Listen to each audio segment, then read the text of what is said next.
essence, Nityananda yogis, the initiated disciples of the Supreme Pontiff of Hinduism, will be demonstrating the powers of third eye and sharing with all the experiences and results of the extraordinary manifestation of the divine powers awakened in us through the Diksha initiation.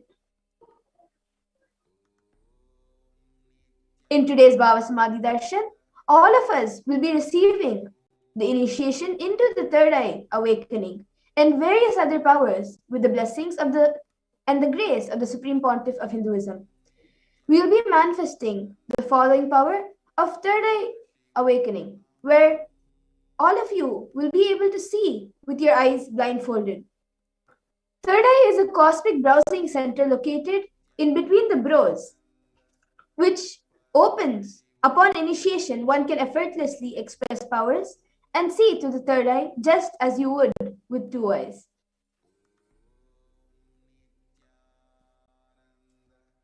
Now let's see what are Shaktis. In the Vedagamas, the source scriptures of Hinduism, Paramashiva reveals in elaborate detail that every human being is hardwired to be able to manifest 463 plus extraordinary Shaktis, divine powers. Manifesting powers, Shaktis, are described as a system, method, and science for human beings to explore the various possibilities and powers and have access to various states of consciousness. Shaktis manifest from the fundamental cognition that you are the divine. You need to manifest divine and not you are man and you need to reach the divine.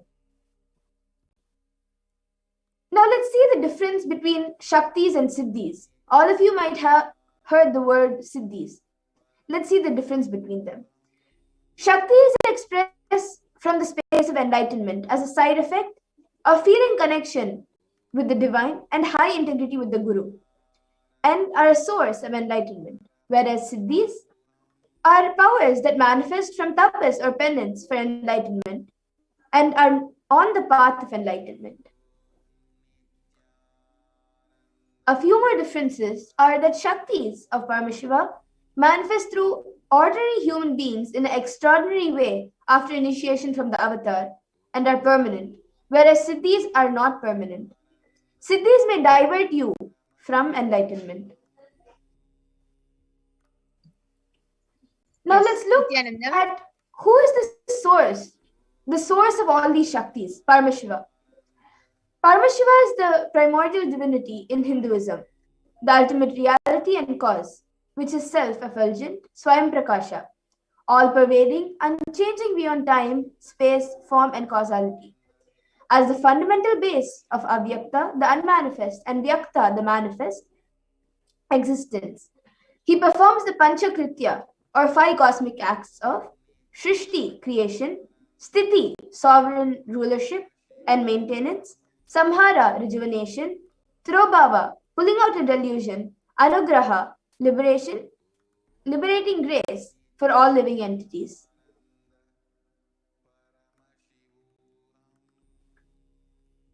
Now, the avatar of Paramashiva, who has come down in the form of the Supreme Pontiff of Hinduism, Jagadguru Mahasannidhanam, His Divine Holiness Nityananda Paramashivam, as the 1008th living incarnation and representative of Paramashiva, and the reviver of Kailasha, the ancient enlightened Hindu civilizational nation, the great cosmic borderless Hindu nation. Ever since the beginning of the civilization, the Sanatana Hindu Dharma has been the cradle of enlightened beings and highly advanced sciences. It was where the science of enlightenment and powers was lived and taught as a lifestyle for the first time in modern day. The Supreme Pontiff of Hinduism is reviving these yogic sciences and transmitting it to the world at a record-breaking and a never accomplished before. Yes. Nityananda. So let us see. Now let's look at the Guru Parampara. The knowledge of and science of manifesting these Shaktis are passed down from one generation to the next generation through Diksha, initiation, by the enlightened Gurus.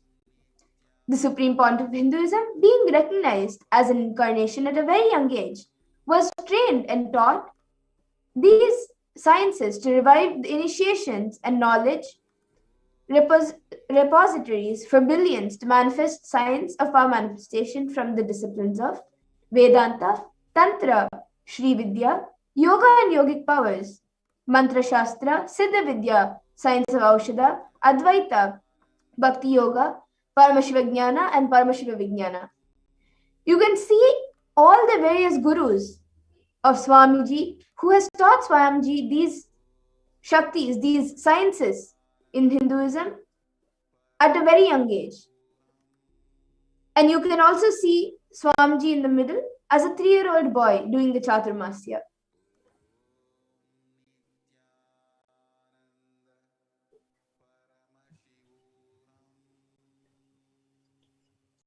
Yes.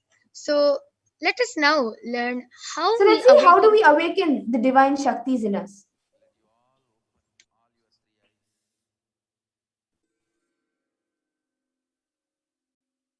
Manifesting Shaktis, the every ultimate truth, jnana, is mapped into your consciousness, prajna, and manifests as possibility and power of every being, which is prajnana.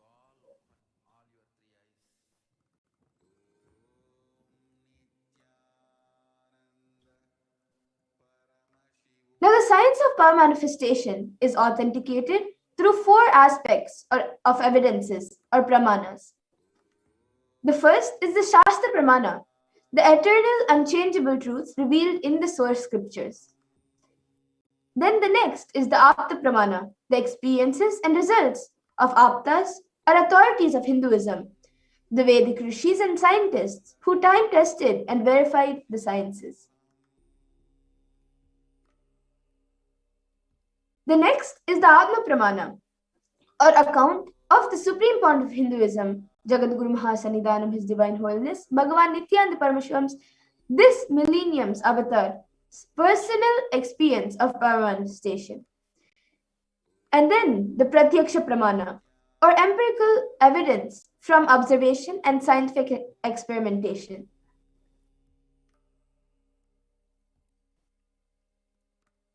Now, all of you might be thinking in the Shastra Pramana, from where do we get the Shastra Pramana and from where do they come? So let's see, what are the Vedagamas, which is the living applied science. The Vedas are the ultimate superior authority for Hindus and are a pure science where the ultimate truths are explained. And Agamas are the scriptures where the applied technology and the applied science is expanded. Vedas and Vedagamas, are given the status of Shruti as they are directly revealed by Paramashiva himself. They are the ultimate, eternal, and unchangeable truths. A reference cited from these Shastras or source scriptures is called the Shastra Pramana. Now let us get ready to witness a very unique and exciting demonstration of the power of third eye by the Nityananda yogis.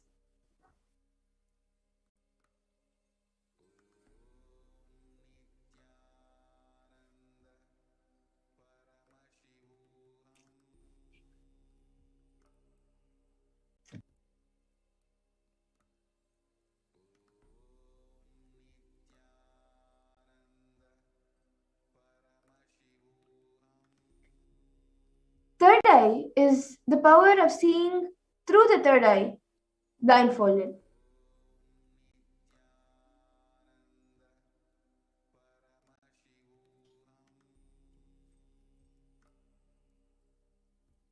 The Shastra Pramana, or scriptural reference to manifest the power of third eye, is from the Vijnana Bhairava Tantra. Now I will be chanting it for all of you. Kapalantarmanonyassa tishtannilitalochanaha kramena manasodadyat lakshayed lakshyamuttamam.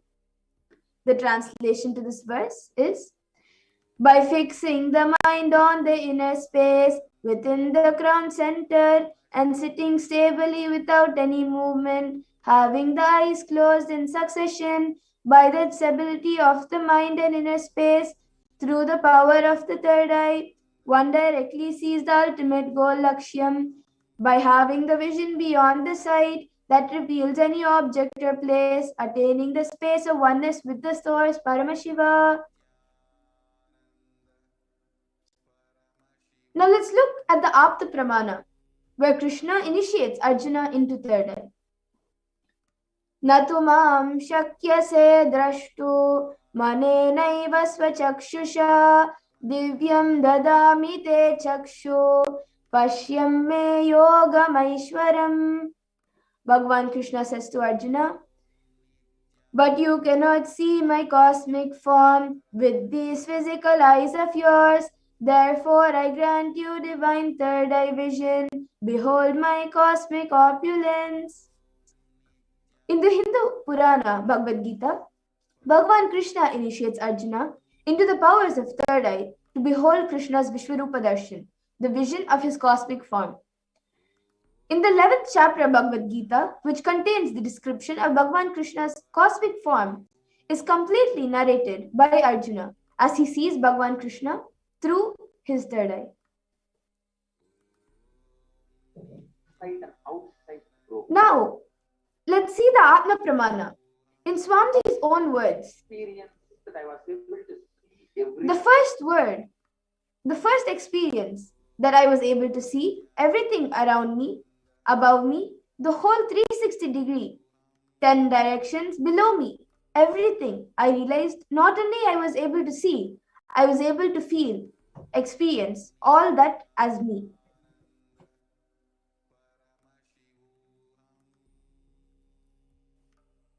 Now let's look at the Pratyaksha Pramana, the empirical evidence from observation and scientific experimentation. Study measures and compare metabolic cells activity of the brain in conscious and meditative states using the PET, the positron emission tomography. So the PET was put on the Supreme Point of Hinduism, and they were able to measure his brain activities. So let's see the results. When doing daily activities, there was high activity measured in the brain where the third eye is located. And when in deep samadhi state, only third eye region is active and almost 90% of the rest of the brain was at peace. Now let's move on to the Sakshi Pramana, where all of you will be witnessing a live demonstration by the Balasins of Nityananda Gurukul. This rare sacred science of third eye awakening is being made available to humanity for their ultimate enrichment and conscious evolution by the Supreme Point of Hinduism. As a living incarnation of Paramashiva, the Supreme Point of Hinduism embodies the most profound yogic sciences that surpass all bounds of time, space, and matter. The Supreme Point of Hinduism is gifting this pure great science of third eye awakening along with many other scriptural sciences through initiation, Diksha. Millions of people have been initiated by the Supreme Point of Hinduism and are experiencing the profound results as extraordinary powers in their everyday life. So let's see a live demonstration by the Nityananda yogis.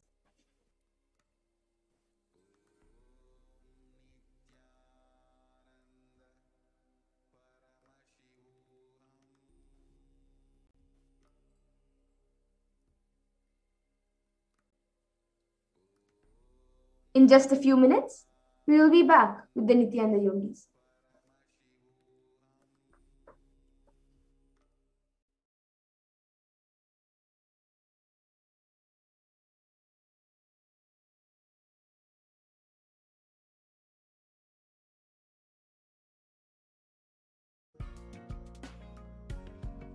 E-Kailasa is proper customized spiritual service helping you to identify your root patterns of suffering.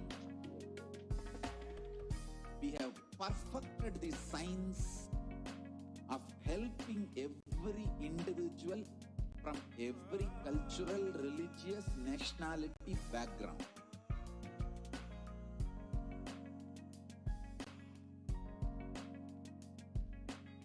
You will have lowest reactionary assumptions, highest awakened response, alive response for life continuously.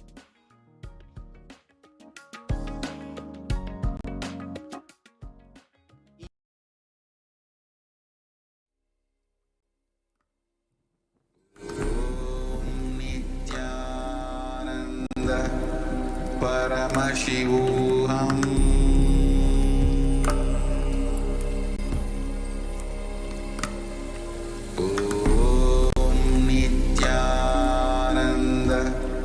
Paramashivam.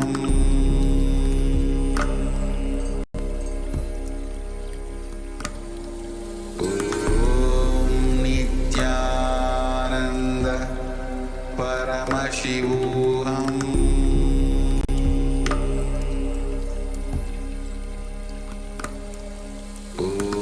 Om Nityananda Paramashivam. Paramashivam. Om Nityananda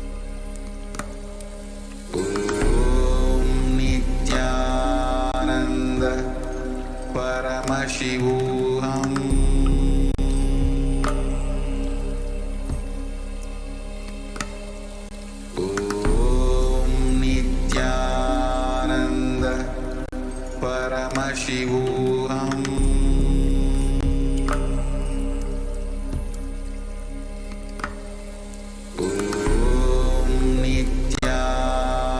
Nityananda Paramashivam.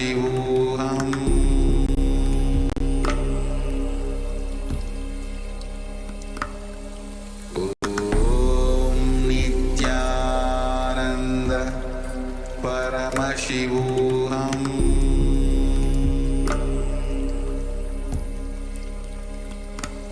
Om Nityananda Paramashivam.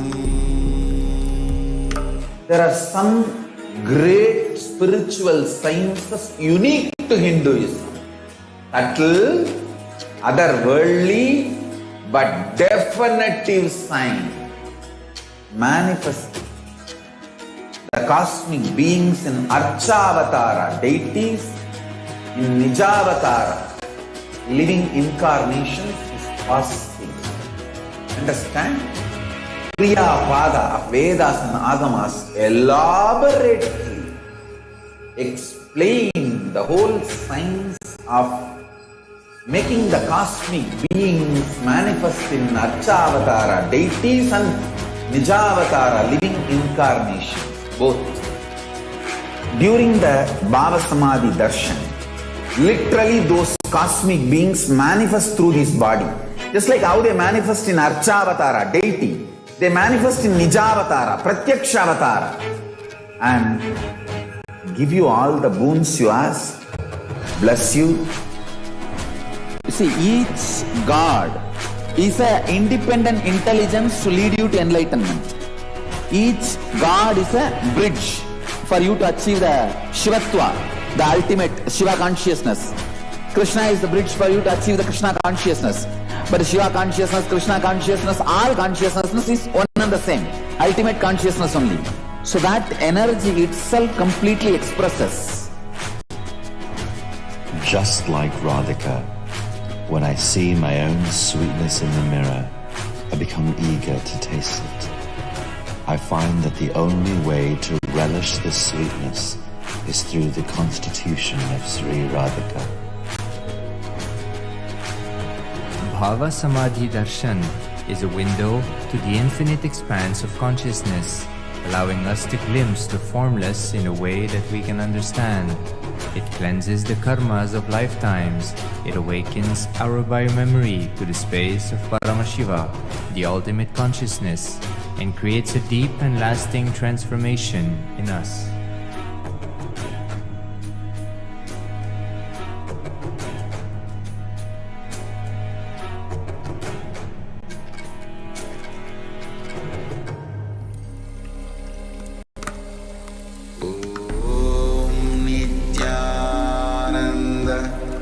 परमशिवोऽहम्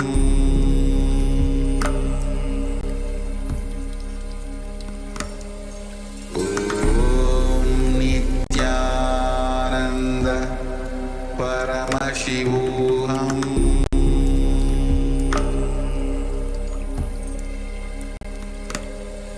ॐ नित्यानन्द परमशिवोऽहम्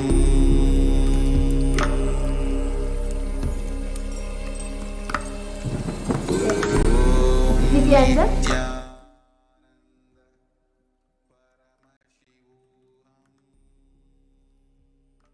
So now we will start with the power manifestation demonstration, the live demonstration, where all of you will be witnessing the power of reading through the blindfold. Today we have with us the Nityananda yogis, the Balasans of Nityananda Gurukul. We have today with us Manitya Kaladarananda and Manitya Yoga Pranananda with us. My Yoga Prana, you can show the I-band which you will be putting on from our Kaladara and explain it. Yes. Thank you so much. And so today we have with us Manitya Kaladharananda, who is going to be manifesting the power of third eye reading with the blindfold on. And as all of you can see, I have I-band with me. In front is a complete opaque sheet and behind is a thick sponge. And even under, it's completely intact and on top. So this is an ophthalmologist certified I-band and it is tested by one of the top 10 hospitals of India, and it is completely proven scientifically that no light can enter through this I-band or through the sponge. It is actually made for people who have insomnia, who cannot sleep, who find it hard to sleep with light. So this is made just for them, and it is completely proven that no light can enter through this I-band. So this is the I-band which we will be placing on Manitya Kaladharananda today, and she will be reading all of your comments with this blindfold on in front of all of you now. And any of you who feel skeptical about this power, who feel that this power is not real, or that there's some secret or magic behind of this, you yourselves can post a word, anything. You can post any medical term which a 14-year-old girl cannot guess. You can post anything and she will be reading it with the blindfold. And I would just like to also show all of you that she has no wires, no mics on her. So I request you to turn to the right, left, up, down. So you can see there's no wires, there's no mics, nothing on her. It is only Ma Kaladhara, and we are going to be placing this I-band on her. So any of you who have any doubts on this, feel that this power is not true, you yourself can post a word, a sentence, a message, anything in the live YouTube comments in SPH Nityananda YouTube page, and she will be reading it out with her eyes blindfolded. So now I'll be blindfolding her. You all can see how Ma Yoga Prana is blindfolding Ma Kaladhara. Yes. So Ma Kaladhara, are you comfortable? My Yoga Prana, I request you to put the I-band down now. Okay. Yes. Now You are can you speak a comfortable? little louder, Ma Kaladhara. Okay, so could you just speak a little louder? Could you adjust it at the back also, ma'am? Yes. So just to make it even more foolproof, if any adjustments have to be made, Ma Kaladhara will only be asking me to do it. She will not be touching the I-band, just to make it more foolproof. And we will be staying unmuted the whole time. Yes. So now all of you can start posting your questions, anything, any hard words, any sentences from Ma Kaladhara to read, and she will be reading it in front of your eyes.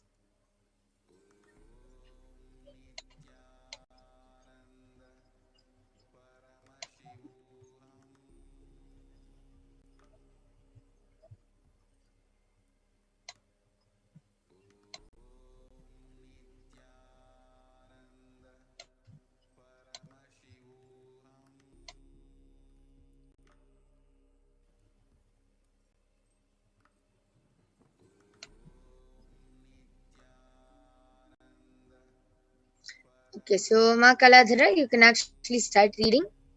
Yes. NUSRA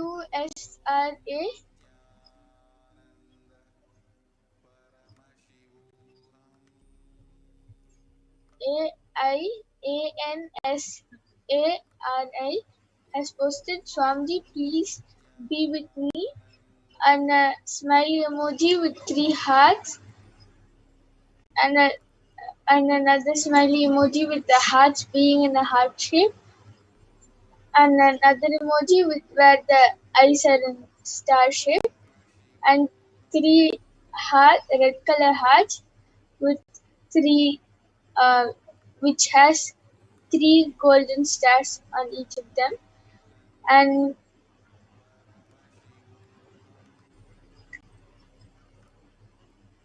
Christina SILVA has posted, gratitude Parashakti, and a namaste emoji with a heart emoji, red color heart. And Yes. Edson MONTEIRO has posted, நான் உன்னை மிகவும் நேசிக்கின்றேன் நீ தேவி. So he has said, I'll just be translating what he has posted. He's saying, I love you so much, Devi. He has said, and Amazing. So as all of you can see in the comments which are projected below, Edson Monterio Aya has posted a comment in a complete different language, in the language of Tamil, and Ma Kaladhara has read that language, read the whole sentence with her eyes blindfolded. Amazing. Yes. That's great, Ma Kaladhara. You can maybe read the next few comments. yes, MANJARISHUKLA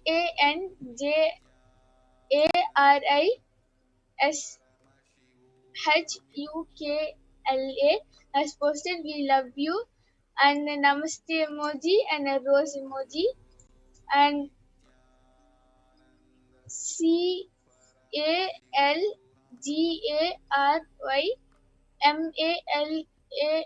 CALGARYMALAR has posted, Amma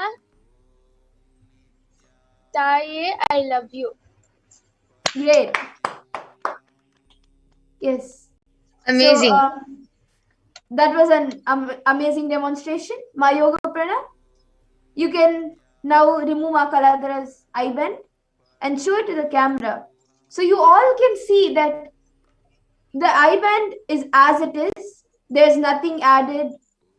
It is just as it is how it was when Ma Yoga Prana put it on her. And you can also see when I press it, there's nothing. It's just a complete sponge and there's nothing inside. It's completely intact and is the same. And you can see how beautifully Ma Kaladhara read all those comments blindfolded, including she even read another language, which is really amazing. And all of you can also manifest these powers. It is not only for the Balasins or the Nithyananda yogis. All of you can also manifest these extraordinary Shaktis after the initiation. So after the Akashic reading of Devi Parashakti, you will be having a power manifestation session, which all of you can also join and manifest this extraordinary power of third eye reading and many more Shaktis. Yes. With this, today, due to the interest of time, we will be concluding the segment of power manifestation so we can get into more exciting segments to go further into the Devi Akashic readings. Thank you, Nithyananda.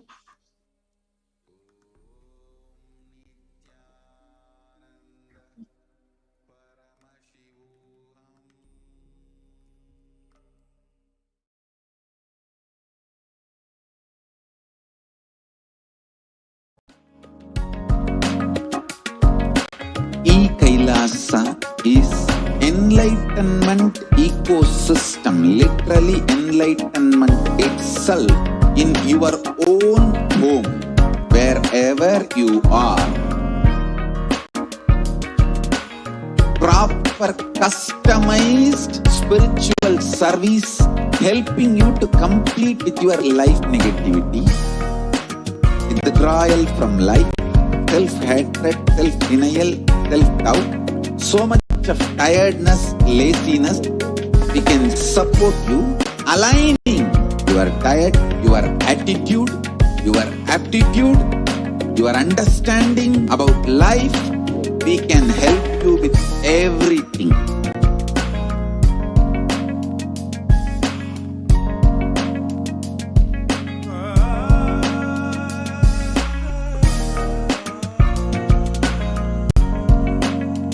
If you are interested in enlightenment, we will immediately bring this to you.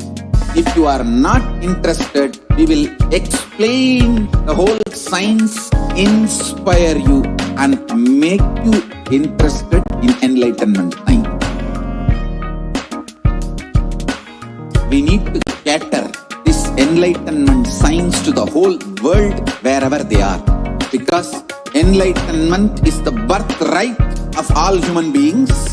Kailasa is responsible to provide that to all human beings.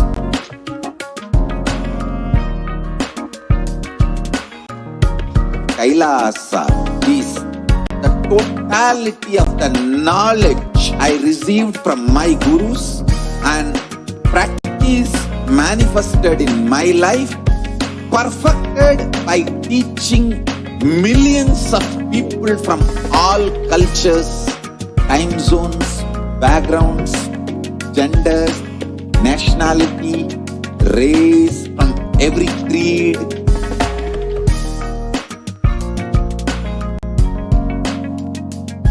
So this absolutely perfected knowledge available to you, served to you in your home without even you moving out of your couch, free of cost.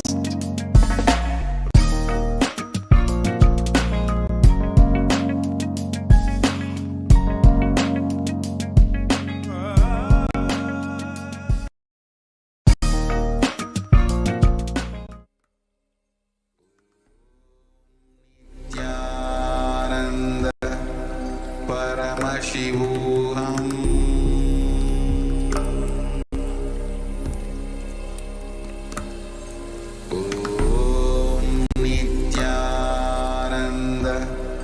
NITHYANANDA PARAMASHIVAM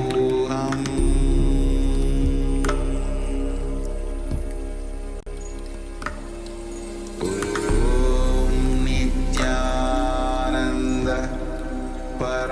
PARAMASHIVAM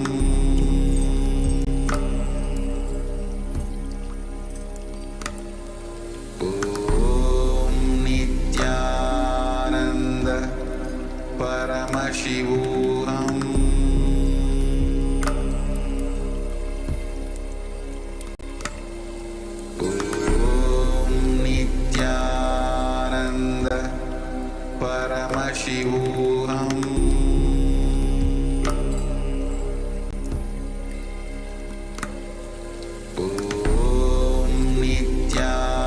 NITHYANANDA PARAMASHIVAM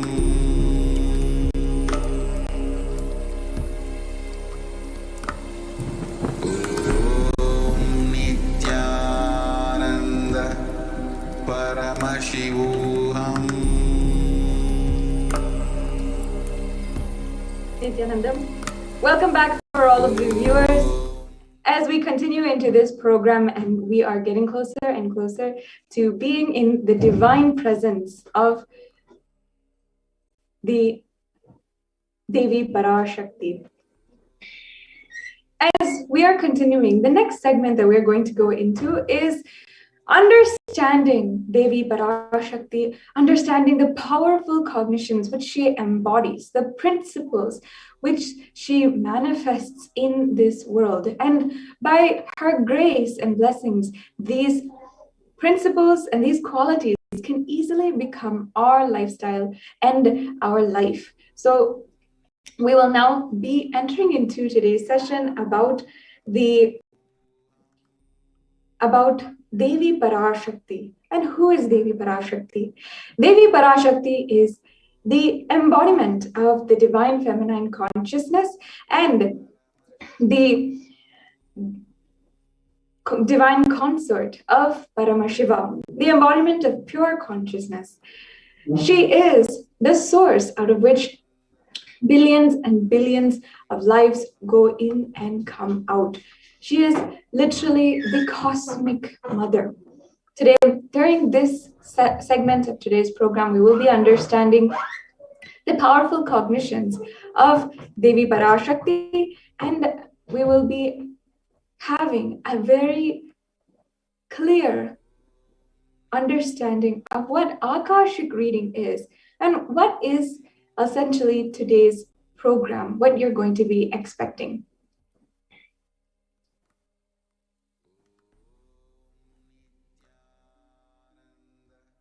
Yes, so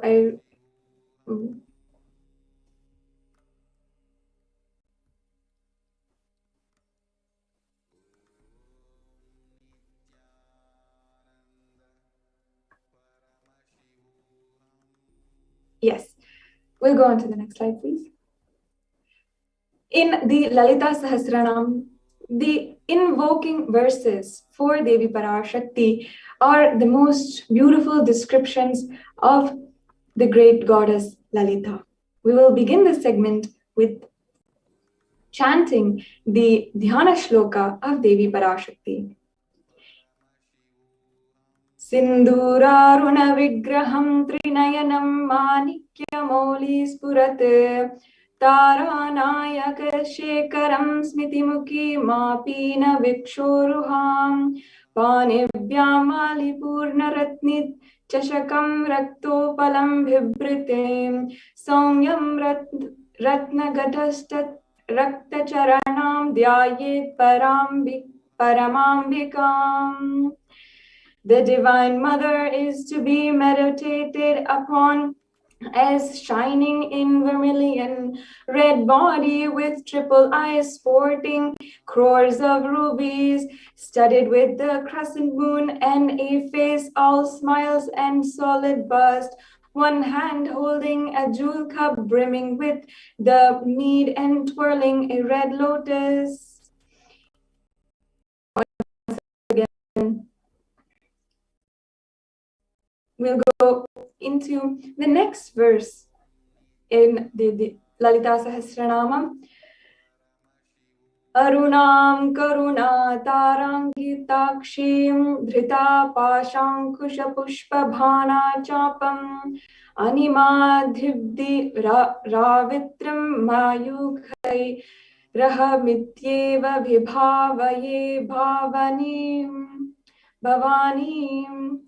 I meditate on the great Empress. She is red in color and her eyes are full of compassion and holds the news and gold and flowery bow and arrow.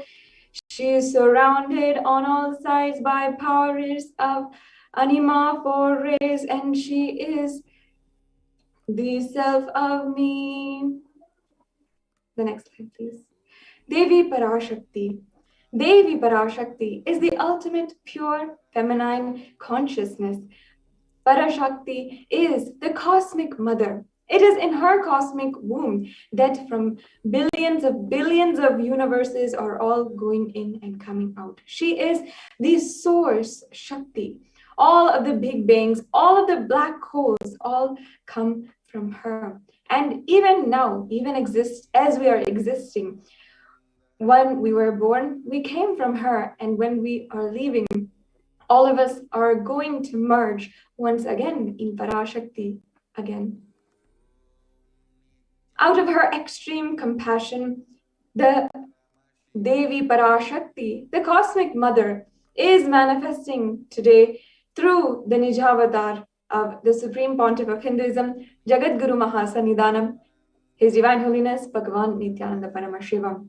She is answering all of our questions and answering to all of our prayers, giving boons, giving blessings, revealing our past, and ensuring that each and every one of our needs are entirely met, whether it might be asking for wealth manifestation, asking for the protection against the ongoing COVID-19 crisis, or whether it is in the supernal realm, and whether we are praying for oneness with Paramashiva itself. Devi Parashakti is attending to each and every one of us every single day.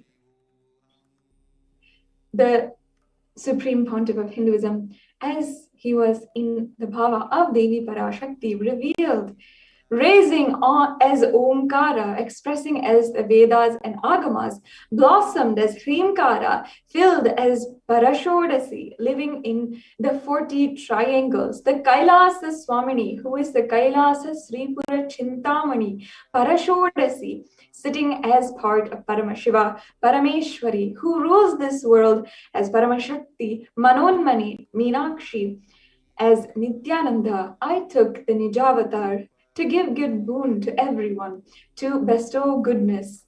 Hiranyagarbha Swarupini, Brahmanda Yoni, Shami, Chandramouli Rapala, Aparna, Uma Parvati, Savitri, Samrajya Lakshmi, Parameshwari, Parashodasi, Meenakshi, has taken the form as Nithyananda. I came here as Nijavatar. With great compassion, I am here to listen, people, to do good to all of you. I took the form as Nithyananda and came as Nijavatara. She continues to say, raising in Omkara, blossoming as Shiva, Shiva manifesting as the source of existence, powers of existence, expression of existence, and the oneness of Om blossoming into two as Prakriti and Purusha, blossoming into three as the three Shaktis, Icha, Kriya, and Jnana, growing as the four Vedas, expanding as the five Panchabhutas, and beyond the six chakras, filled as the Gotras of the seven Rishis, expanding as the 8 directions, existing as the 9 Grahas, blossoming as the 10 Indriyas, and being as the 11 Rudras, creating all of the worlds, bringing life to and tell and make the truth blossom. To do good, Parashodasi, Meenakshi, in the form of Nithyananda, I came to bless every one of you. Now, in this segment, it's extremely important for each and every one of you, all of the viewers, to understand how we can receive the presence of Devi Parashakti. She is extremely beautiful, compassionate by nature. And as we enter into her beautiful, graceful presence, what is the way, the best way that we can keep our inner space for Devi Parashakti? The Supreme Pontiff of Hinduism answered this query during the satsang on the 24th of May, 2021. He said, literally, you are seeing Paramashiva and Parashakti at that moment. She is there in your screen. So always receive her very traditionally. And the Supreme Pontiff of Hinduism gave each and every one of us guidance on how we can then have a traditional offering as we are entering into the presence of Devi Parashakti. So you can keep 2 betel leaf, 1 banana, 1 betel nut, and 1 coin. And this coin can be any denomination. It can, if you're from the US, it can be even 1 cent, 1 penny. Or if you're in India, it can be 1 paisa. So it can be any denomination, but just start offering 1 coin. Of course, the Supreme Pontiff of Hinduism is not trying to monetize here, but we know as a science what makes the individual experience Bhava Samadhi. When we take it for granted, when we disregard the presence of Devi Parashakti by becoming tired or bored of it, or by disregarding or not showing the gratitude in any way, we start to lose that experience of Devi Parashakti.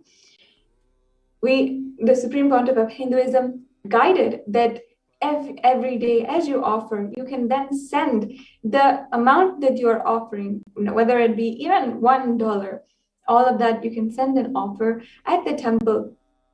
If you are in the US, you can offer it at the Nityanandeshwara Los Angeles Hindu Temple. And once you offer it, you can offer also the banana, betel leaf, and all the other offerings you have. Even if you cook some naivedyam, you can take it as prasadam and keep it with you. You have to understand, each and every one of us, that she is really there. It is not just a digital experience. It's not just another movie you're watching or a great drama that you're seeing. It's not just a show. This is a sacred experience. And you can break the monotonous, unconscious mentality and lifestyle just by doing a sweet and short ritual for Devi Parashakti as we enter into the divine presence of Devi Parashakti. So here are the items that you can have and how to set up the tambulam. So it is just a simple set of 2 betel leaves, a betel nut, a coin of any denomination, any currency that you are in, can be the least value coin that you have, even 1 cent or 1 paise. And you can always offer some fruit and offer that as naivedyam, the offering of food to Devi Parashakti. Now let's understand the Akashic readings from Devi Parashakti, and let's help us understand how Devi Parashakti is revealing this to the world, and a little bit about how some of the revelations that Devi Parashakti has made have shown in news articles, have shown across the world how they have literally come true. So many times Devi Parashakti has warned us, and in just a few days, we will see how that happens in reality, in the world. In the words of Devi Parashakti herself, she warned the whole world. Corona is destroyed, but it will take years for the political conspiracies done by humans to end.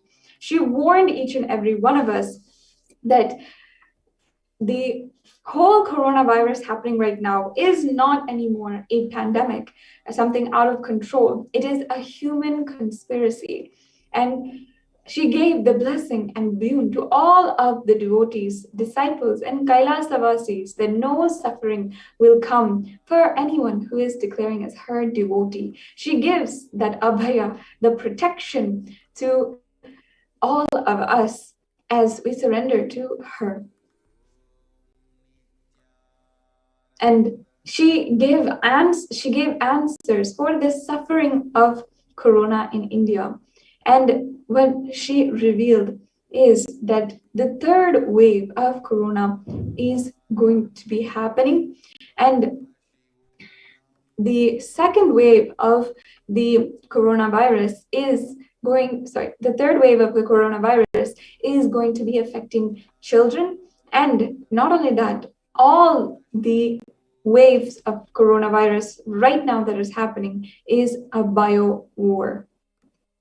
It is not a coincidence. It's not something out of control of humanity, but it is a weaponized way to depopulate the planet Earth. In the words of Devi Parashakti herself, she revealed out of her utmost compassion to all of us, as Nijavatara, taking the form of Nityananda, Parashakti, I came in person to save Bharat, to save Sanatana Hindu Dharma in Bharat. Taking the form of Nityananda, when I came as Nijavatara, the people who don't know how to live, having me with them, and what I would do for them.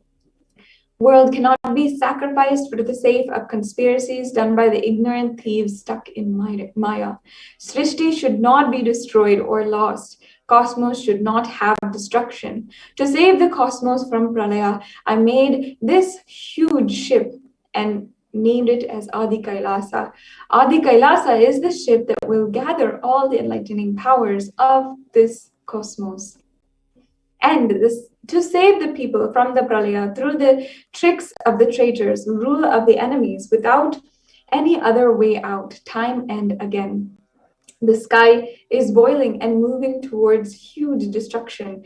And even if children do mistakes in ignorance by getting stuck in Maya, it is the job of Parashakti, Paramashakti, Parashodasi, and Manonmani, my responsibility to save the cosmos from destruction. I am telling some of the truths. Listen properly. Within the next few months, not in thousands or lakhs, lives will be lost in crores.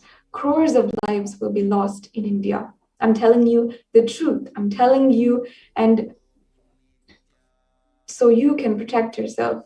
Search for protection in your life.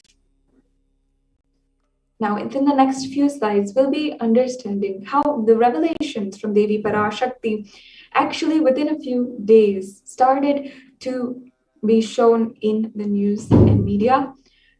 How what Devi Parashakti warned is exactly happening. And at least now we should take heed to her words, as it is going to be worse. And we should follow what she is saying. Here we have an article that says, as COVID-19 devastates India, deaths go undercounted. Now, why is this important? Because we're seeing reports of maybe 4,000, 3,000 deaths a day. But in Ganga, in cremation grounds across the world, the number of dead bodies that are overwhelming people in India is just too much. It's so overwhelming that it has to be shown, has to be known to the world that the number is undercounted. And what we know, what we're being told by the media is not entirely the truth. We had an article even that said on Saturday, officials reported 350,000 infections and deaths that are continuing to rise. The doctor said that 20 patients in critical care had died after oxygen pressure dropped. And now there's no supplies, no even beds in hospitals for people to recover from coronavirus. Here we have another article saying India posts highest death toll in pandemic so far. As we're seeing, what Devi Parashakti revealed just a few weeks back is just happening. It's just continuing to be shown. And only now, as a humanity, we're catching up to understand that what Devi Parashakti warned us is happening. It is true.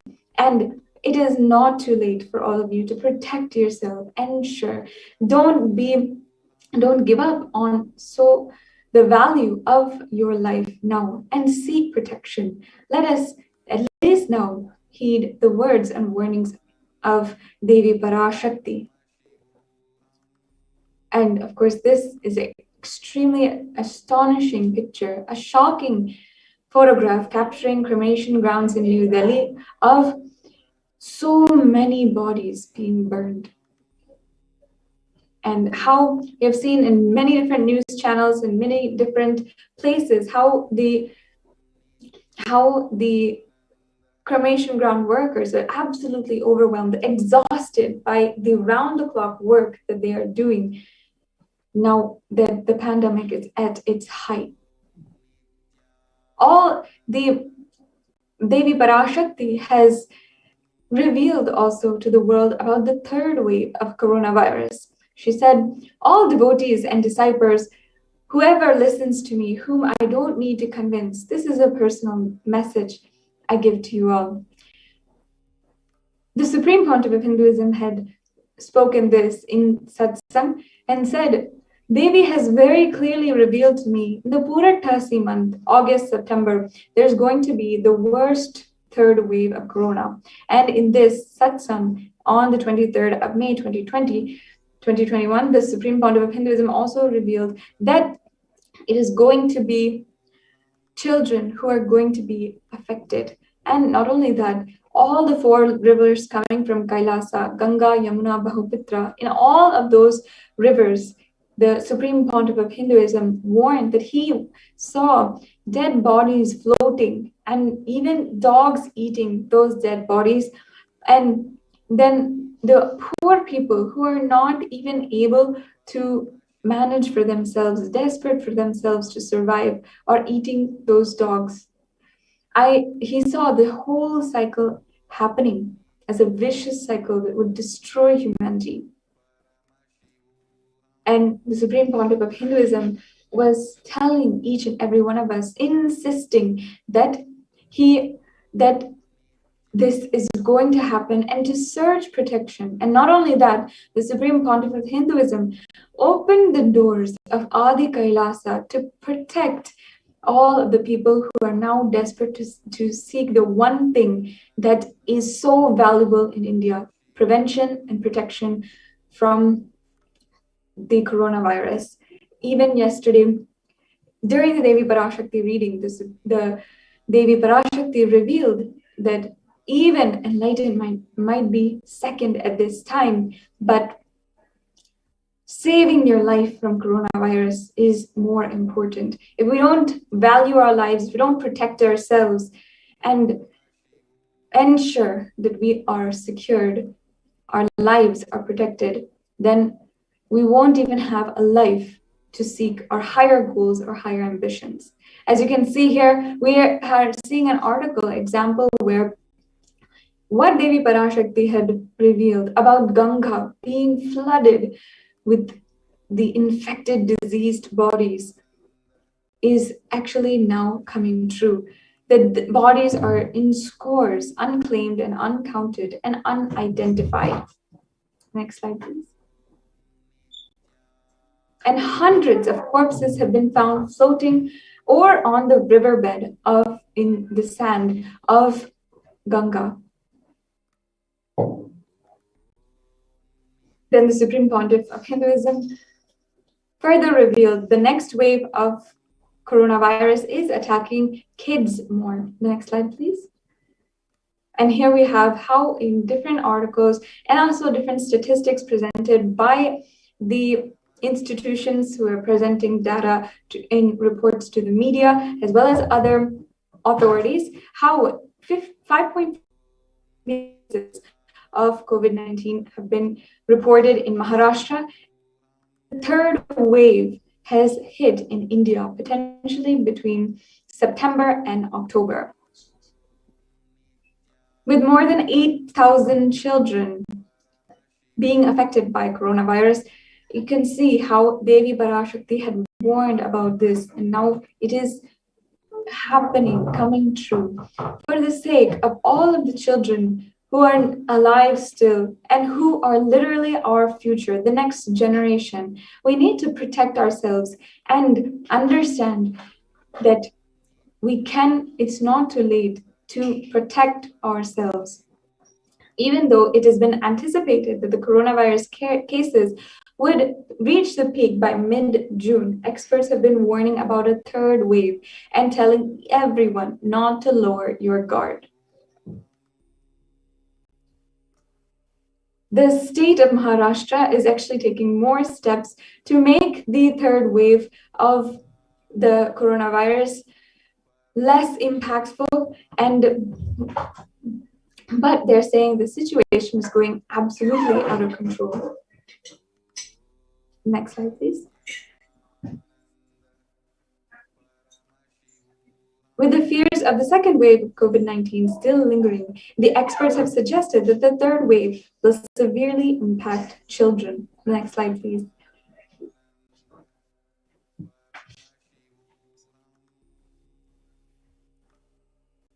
Yes, so now as we are we're getting ready for the next segment of today's program. After hearing how Devi Parashakti has revealed such powerful revelations to the whole world, she has been attending to so many different people. She has been literally answering each and every one of their questions, granting the blessings that they want and the boons they want. So today we have sharings from a few people to tell us the story of how Devi Parashakti graced their lives and literally transformed it. We'll now start that segment in today's program after a short break.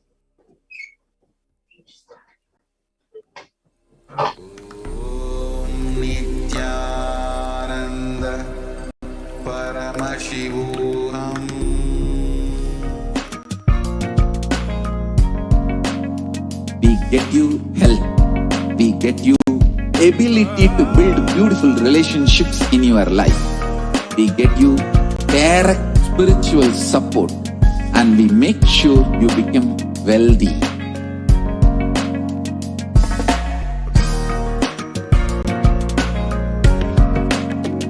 We won't stop giving you just good life. We will literally not stop till you live enlightened life. Manifesting the state of Paramashiva, space of Paramashiva, powers of Paramashiva, being of Paramashiva.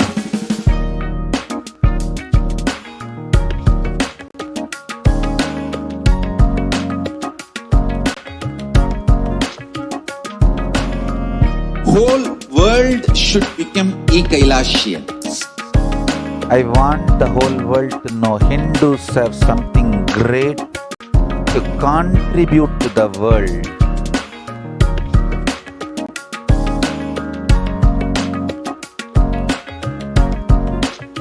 We have something great to contribute to the world.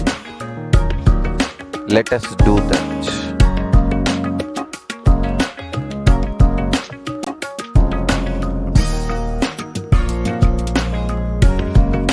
E-Kailasa is proper customized spiritual service helping you to identify your root patterns of suffering. We have perfected the science of helping every individual from every cultural, religious, nationality background.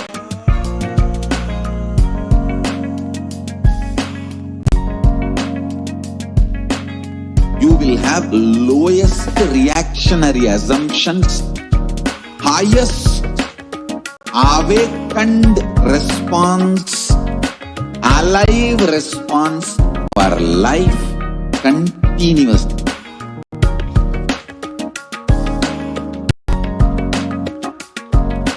E-Kailasa is enlightenment ecosystem, literally enlightenment itself in your own home, wherever you are. Proper customized spiritual service helping you to complete with your life negativity, withdrawal from life, self-hatred, self-denial, self-doubt, so much of tiredness, laziness. We can support you aligning your diet, your attitude, your aptitude, your understanding about life. We can help you with everything.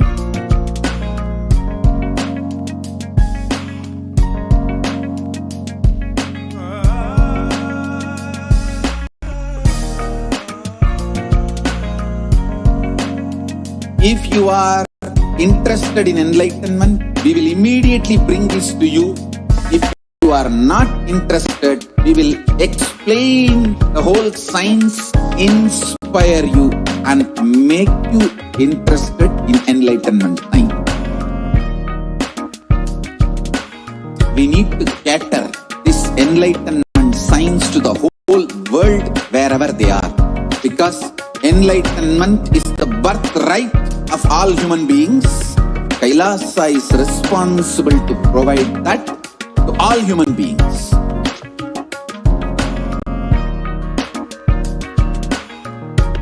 Kailasa is the totality of the knowledge I received from my gurus and practice manifested in my life, perfected by teaching millions of people from all cultures, time zones, backgrounds, genders, nationality, race, from every creed.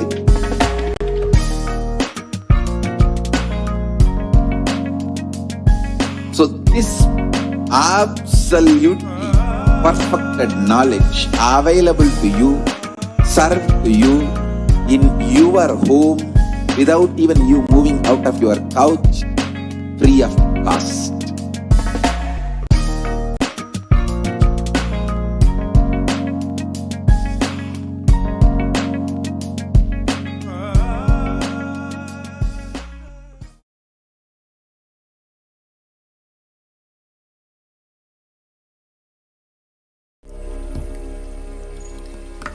Welcome back, Devi.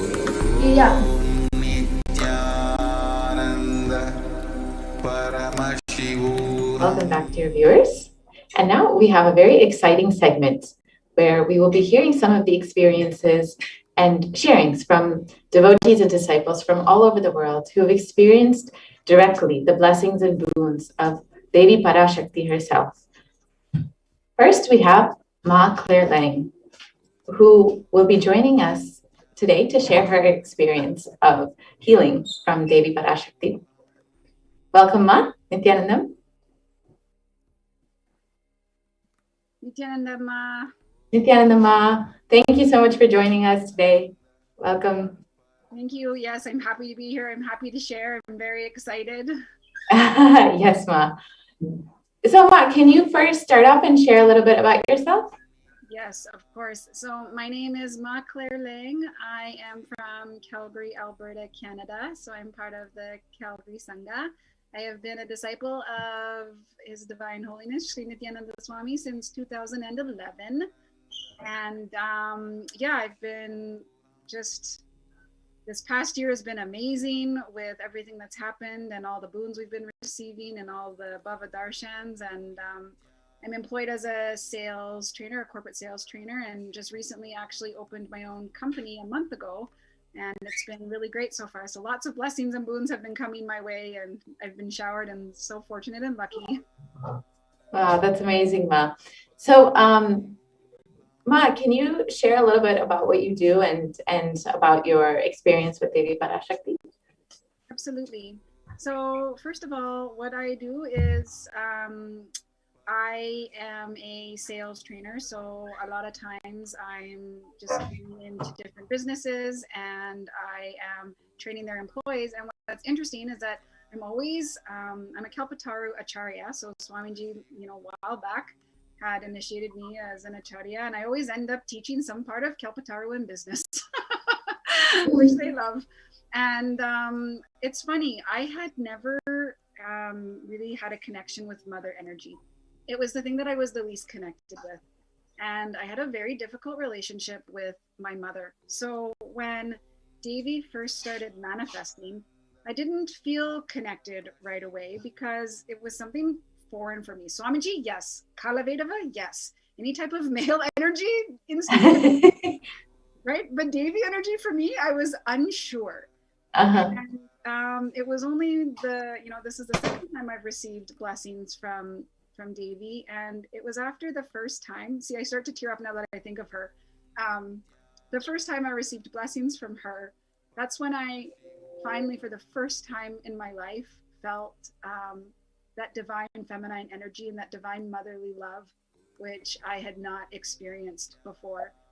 And so that, even in itself, beyond anything else that I've received, has been the greatest gift, is to feel that connection that I've been missing my whole life. So that's been very intense for me since Devi's been manifesting. Oh, Ma, that's beautiful, Ma. So can you share a little bit about how you felt when you were seeing Swamiji every single day, how he's been attending to every single disciple, every single devotee, you know, giving them blessings that they didn't even know that they needed or wanted necessarily, and attending. I mean, personally, you've experienced so much of healing and so much of wealth manifestation. And how did that make you feel? So Swamiji has always been so grateful. I've been so grateful for him, and he's provided me with so many, I have so many stories, but you know, the ones recently, so the first one I'll share again for those that missed is when I had that first experience with Devi blessing. I was, you know, I had YouTube on at the time, and I was just watching Devi Darshan, and I was working at the same time and sort of going back and forth between the two, and I had this intense feeling to just message in YouTube. And so I was writing the message, and at first I thought, it's Devi, you're not connected with that energy. Why should she respond to you? You know, like, she doesn't know who you are, and it's on YouTube. She can't even see you. You know, you're just watching from afar. It's not even on two-way. Why would she know? All your logic. Right. The logic is telling me, like, there's no way. So she ended up, I had asked for her blessings because Swamiji had told me a while back. He said, Ma Claire, you're going to be a Kauta, and that's what you're going to do, and I'm going to set you up for that. Wow. And so I've been waiting for that experience, and so I finally asked her. I was like, okay, I'm just going to ask. I said, Ma Devi, can you bless me for this to manifest? And something happened at work and I wasn't able to listen to any response, and I had to go, and I focused on work. Mm-hmm. That evening, I actually ended up in the hospital. Oh, and, God. I went through a life-threatening situation that evening. But what was interesting, and make a very long story short, is I had been using pain medication for over a year and a half. I'd been in a car accident, and I'd been using pain medication, and it finally had such a detrimental effect on my body that my stomach stopped working. Oh, and God. so I ended up in the hospital. My stomach was not functioning, and they were trying to get it back to function. And because of that, being in the hospital, I was in there for 5 days. They had to take me off all of that pain medication, and I went through a detox and all that. But it's been, let's see, what's the date? It's been 6 weeks or something that I have not taken one pain pill. Wow. And I didn't know that she had blessed me. So it wasn't until I got out of the hospital that Maya Natma calls and says, Ma, did you know that Ma Devi had blessed you? I heard you were in the hospital. And I was like, I was wondering if anyone was concerned about me. Like, I was in the hospital, I told you people, and no one says anything to me. I'm like, what's going on? She said, nah, because Devi blessed you and that happened that night, so we all knew. Wow. Okay, so I never asked for that healing. I asked for Kalpa. And her blessing was that she would give me the mind, wisdom, money, and life in order to manifest Kalpa life. Wow. And the first thing was healing me from needing that pain medication. Yeah. And you said it was for a year that you were on this A medication? year and a half. And, Oh, wow. It was opioids, so it was codeine. So, oh my gosh. Yeah, so it was a major detox for you then. Like trying to get off that stuff by yourself. Yeah. I can't imagine, but it was only through her blessing that she made that happen, and it was in 5 days. And I was in the hospital, and I had all the medical care and treatment that I needed. And it's only when I came out that I found out that that was her blessing. Because at first, I was, didn't quite understand. And as soon as I heard that, I was like, oh, she saved me. My God. She saved my life. And then since then, although I haven't been on pain medication, I was still experiencing migraines, intense migraines. Mm-hmm. So I knew not to take the pain medication, and I was free of that addiction and need to feel like I needed to take medication for it. But I'd been struggling. And so last night I was again sitting for Devi Darshan, and this time I'm just enjoying Devi because I now feel this connection and I'm loving and all that. And I thought, should I ask about the migraines? And at first, again, my brain saying, no, she's already given so much, right? She's already done so much for you. I shouldn't ask for anything else, right? And then I just had this overwhelming feeling, just ask Ma. Like, even if she doesn't respond, she hears you. You know she responds. So I said, okay. So I put it in the chat and asked for blessings. And when she, when she called my name and blessed me again, I was just overwhelmed. It was instant tears, instant bliss. And immediately I had such intense pain and pressure. Like, it was a very short amount of time, but it was like she was putting all of it through all at once that needed to be cleared. And she just I had this intense feeling in my head, and I can feel it tingling now in that same spot, even as I think about it. And I just instantly, I remembered another devotee that said, when Devi gave healing and someone called and followed up and said, hey, are you healed? His response was, of course I am. Devi blessed it. Of course I am. And I remembered that. Yes. Devi blessed it. That means I'm healed. Wow. And so I've felt that ever since. And normally I would have some sort of headache today at all. So I do not at all. And so I'm glad I asked. And I guess my message to everybody is she's there. And Swamiji said, you know, she's not granting boons, she's manifesting your reality. Absolutely. And that has been my experience.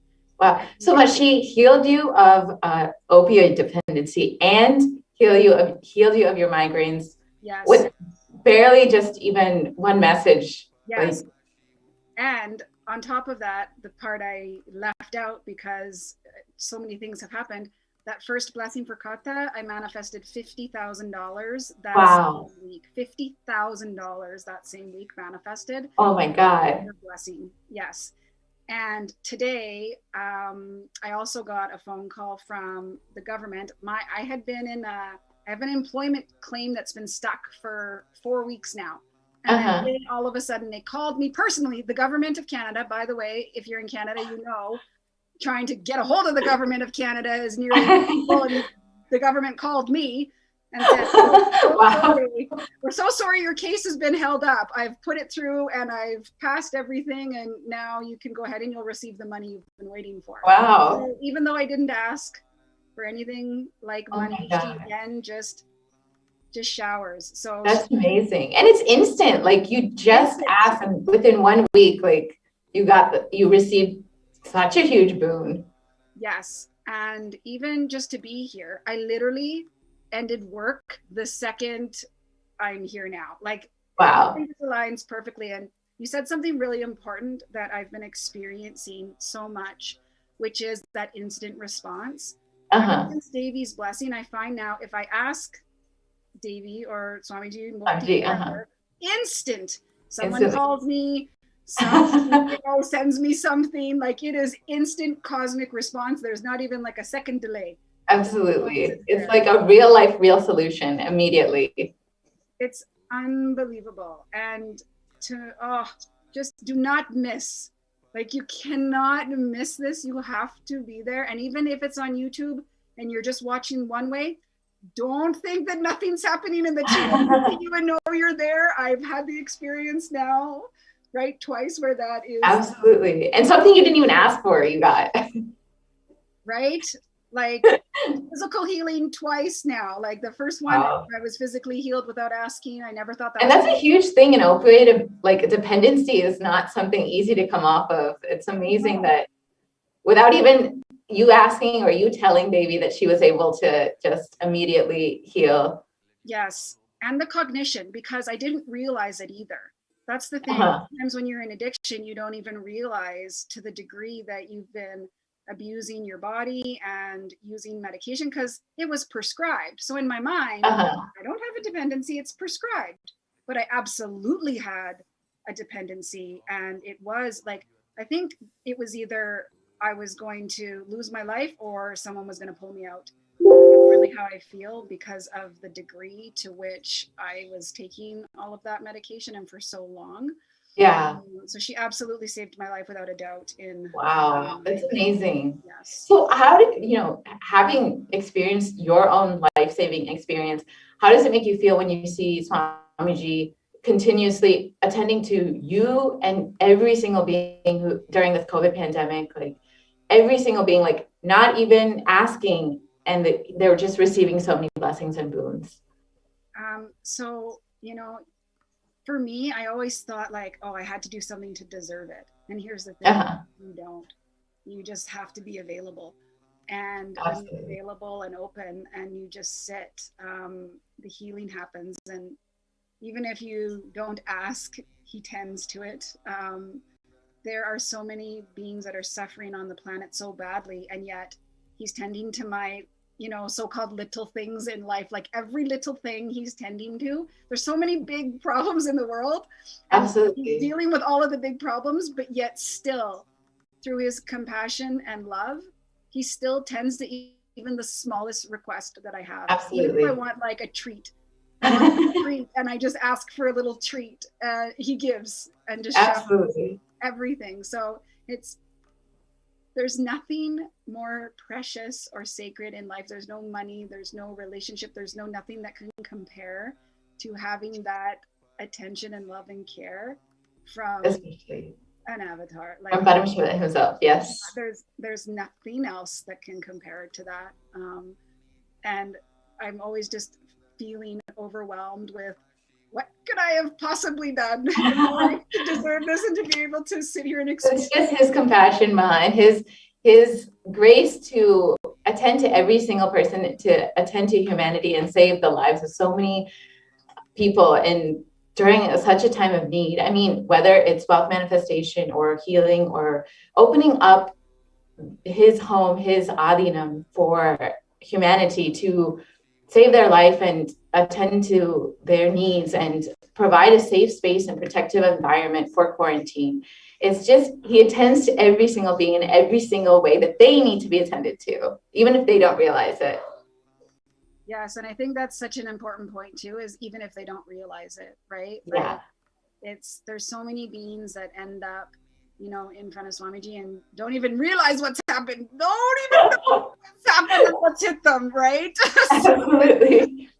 It's mind blowing. And I've recently got into TikTok and started a TikTok channel. And I've been enriching through TikTok, and just the people that will come on TikTok and see my video and just see the multi and all of a sudden be like, I instantly cried. Like I was instantly connected and I instantly cried. Wow, that's amazing. And there's so many people that are getting connected just by seeing his multi, and their beings are just, you know, they're just crying out for that connection. And absolutely, when we were talking about the expansion of the universe yesterday, right? And all the beings that are just flooding the earth in order to just be a part of this happening. Like, you're here right now, do not miss it. Like, just come and sit and watch YouTube and he'll take care of the rest. You don't have to do anything else. You just sit and watch and you'll be attended to and taken care of. Exactly. Yes. And it's like, it's so beautiful to see how, even though during this whole pralaya, this whole crisis that's happening, how his Swamiji's devotees and disciples and followers are still having so much of breakthrough and having so much of peace and comfort and everything that they need in their life, despite so much of things happening in this world. Yes, it's such a different experience for a disciple from what I've seen than from other human beings, unfortunately. And I had always suffered intense anxiety the majority of my life and had panic attacks and all that. So I thought, oh God, like when this pandemic hits, what's going to happen to me? Nothing happened to me. Like you're getting so many breakthroughs and healing. I've never been in a better spot in my life. Like, I've never had more money. I've never had more healing. I've never had more, you know, peace. And yes, I'm going through my patterns that happen, like we all do. But at the very state and space, I know I'm well taken care of. I'm not fearing anything. I know who's there holding me, and that he's just guiding me through this whole thing. And, you know, not being a part of that collective fear, not having that same fear is such a blessing and such a state to be in, where I'm in the space of enriching other human beings versus in the state of fearing and shrinking. I'm expanding during a time of great intensity. I never thought that would be possible in my life. There was a time where I could there was a time where I couldn't leave my house. I was so scared of life. Wow. Like, I could not leave my house. Wow. And now I'm in a space of, in a pandemic, I'm like, who can I enrich today? And how can I Wow. Unbelievable transformation from where I originally came from in 2011 to where I am now. I never, ever could have ever thought I'd even get close to where I am now as a human being. Like, completely different person. Yeah. So yeah, amazing. Why do you feel that people need Swamiji at this time in their life, you know, especially with the whole pandemic, everything that's going on in the world? So for me, what's really changed my cognition is that someone's responsible for me. And that is such a huge weight off my shoulders when I think, how am I going to do this? How is, you know, life going to support me? How am I going to support my family? I don't think that. I just automatically know Swamiji's responsible for me. And you're taken care of. It's the taking care of piece, knowing that there's something bigger than yourself that is driving and carting the ship. And all you have to do is sit and be available to receive blessings and boons. Like, it's that piece. It's every time I get scared about something, I said, Swamiji's responsible, and he immediately just drops for me. So Wow. people having that in their life, I think that's the root of so many fears, is feeling like someone's not there to take care of you. And and if you get that connection and you feel that caring, it just allows you to relax and go through life smoothly rather than in intense fear like the majority. Especially at a time like this when people don't know who to trust, you know, whether it's the media or doctors, because people don't really have information. And, you know, even if they do, there's a certain point where even doctors can't help, even, you know, whatever best medical care can't help. Only having an avatar, only having Swamiji in your life can really give you that insurance and give you that protection in your life. Yes. And there's no, you know, there's nothing behind it, right? He's not asking for anything in return. Right. So media is asking for attention, government's asking for money, business is asking for money, doctors, bless their souls, but they also are getting paid, right? Absolutely. He is asking nothing. He's asking, sit in front of me so I can bless you and I can give you booze. Right? So not having an agenda is what makes this different, and why, you know, I have such trust in him, is there's no agenda there. He just wants to take care of me. And who's going to say no? Don't take care of me. Right. And especially like it's kind of crazy to see how, you know, there are organizations and people profiting off of this pandemic and this crisis. And, you know, whether it's governments or businesses or whoever, there are certainly people who are profiting off of this. And even if they might be providing some kind of service, you don't know that you can necessarily trust them because they have an agenda, like you said. But Swamiji is just here to shower and give boons and blessings and take care of humanity. Yes. Like, how can you say no to that or not trust that? Like, yes. And that's the thing, is that you just sit there once and then the proof starts happening, right? He even gives us the proof. You know, we shouldn't be asking for the proof, and he even gives us the proof. He says, okay. Exactly. Like, exactly. All you have to trust is your own experience. Thank you so much, Ma. Thank you so much for coming and sharing and enlightening all the viewers with your personal experience. And, you know, I can see that a lot of people are connecting with you and your experiences. So thank you so much for your time, Ma. Thank you, Ma. It was a pleasure as always, and blessings to everyone. Thank you so much, Ma. Thanks for having me. Thank you, Ma. Thank you, Nityananda. Yeah.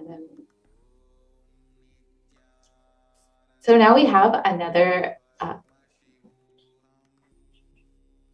Okay. So thank you so much for your time today. This is we'll be concluding the sharing segment today. We'll have a short break, and then we will continue on into the next segment. Thank you, Nityananda.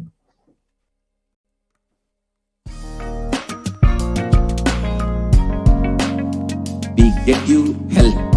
We get you ability to build beautiful relationships in your life. We get you direct spiritual support, and we make sure you become wealthy.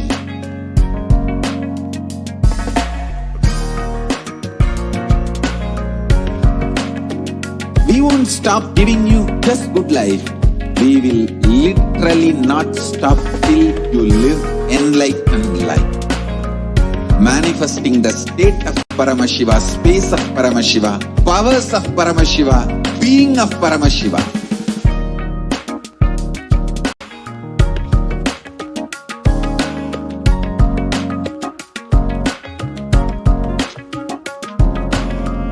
Whole world should become e-Kailashians.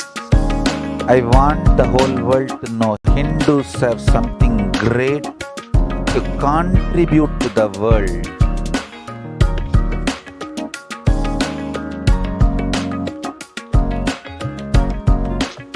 We have something great to contribute to the world.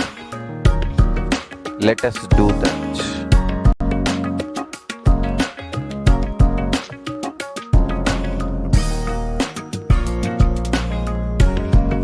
E-Kailasa is proper customized spiritual service helping you to identify your root patterns of suffering we have perfected the science of helping every individual from every cultural, religious, nationality background.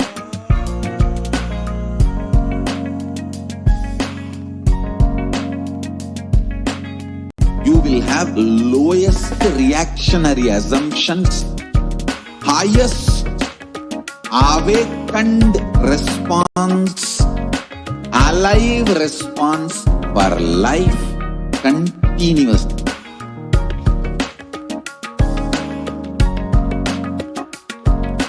E-Kailasa is enlightenment ecosystem, literally enlightenment itself in your own home, wherever you are. Proper customized spiritual service helping you to complete with your life negativity, withdrawal from life, self-hatred, self-denial, self-doubt, so much of tiredness, laziness. We can support you, aligning your diet, your attitude, your aptitude, your understanding about life. We can help you with everything.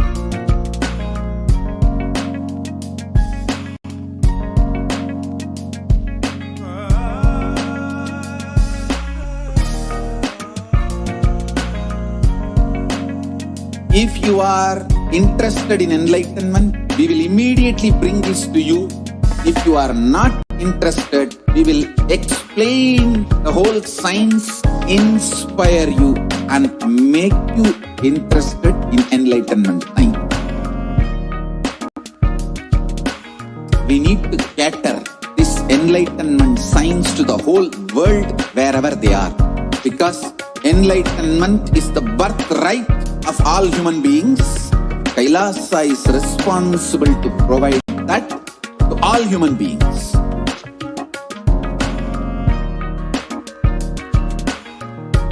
Kailasa is the totality of the knowledge I received from my gurus and practice manifested in my life, perfected by teaching millions of people from all cultures, time zones, backgrounds, genders, nationality, race, from every creed.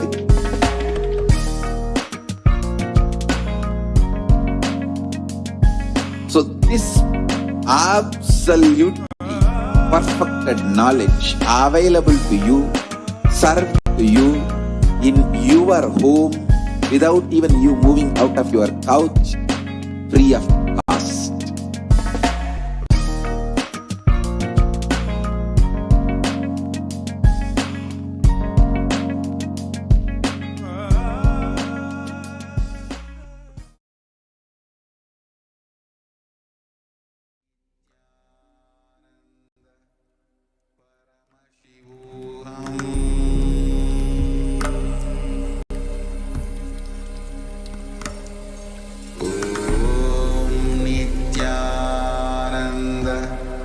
Paramashivam.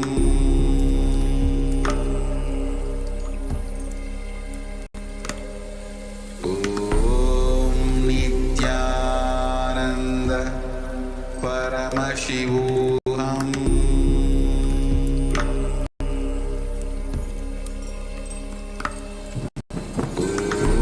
Om Nityananda Paramashivam.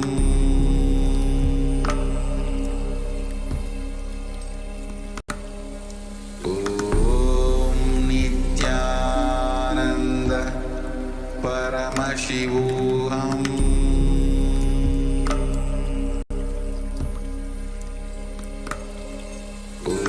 Om Nityananda Paramashivam.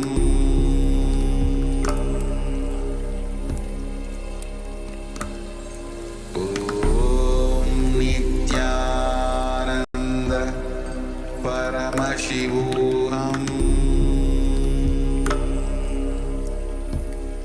There are some great spiritual sciences unique to Hinduism. Subtle, otherworldly, but definitive sign.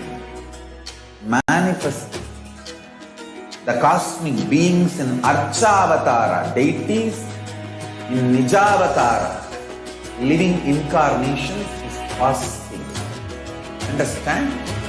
Kriya Pada of Vedas and Agamas elaborately explain the whole science of making the cosmic beings manifest in Archavatara, deities and Nijavatara, living incarnations, both.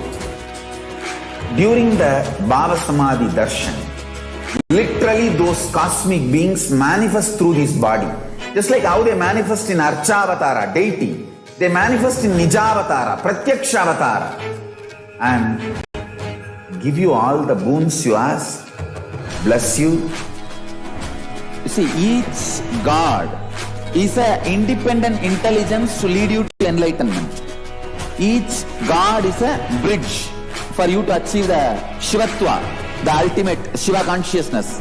Krishna is the bridge for you to achieve the Krishna consciousness. But Shiva consciousness, Krishna consciousness, all consciousness is one and the same. Ultimate consciousness only. So that energy itself completely expresses. Just like Radhika, when I see my own sweetness in the mirror, I become eager to taste it. I find that the only way to relish this sweetness is through the constitution of Sri Radhika. Bhava Samadhi Darshan is a window to the infinite expanse of consciousness, allowing us to glimpse the formless in a way that we can understand. It cleanses the karmas of lifetimes. It awakens our biomemory to the space of Paramashiva, the ultimate consciousness, and creates a deep and lasting transformation in us.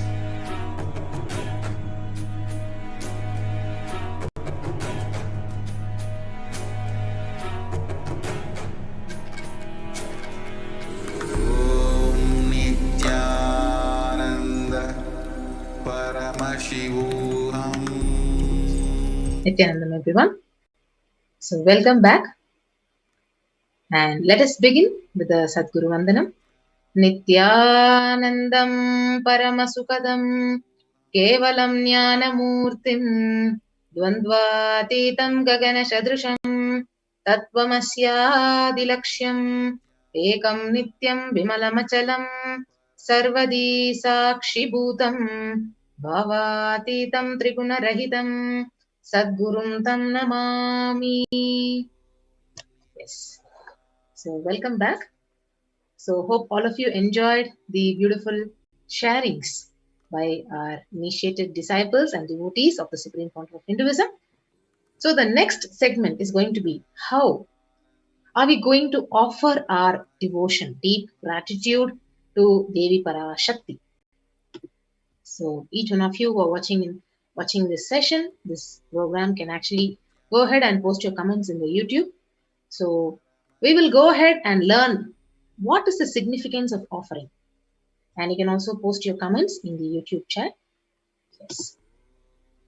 So, what is the significance of offering? So, offering is a giving of divine gift, of pure love, devotion, and oneness.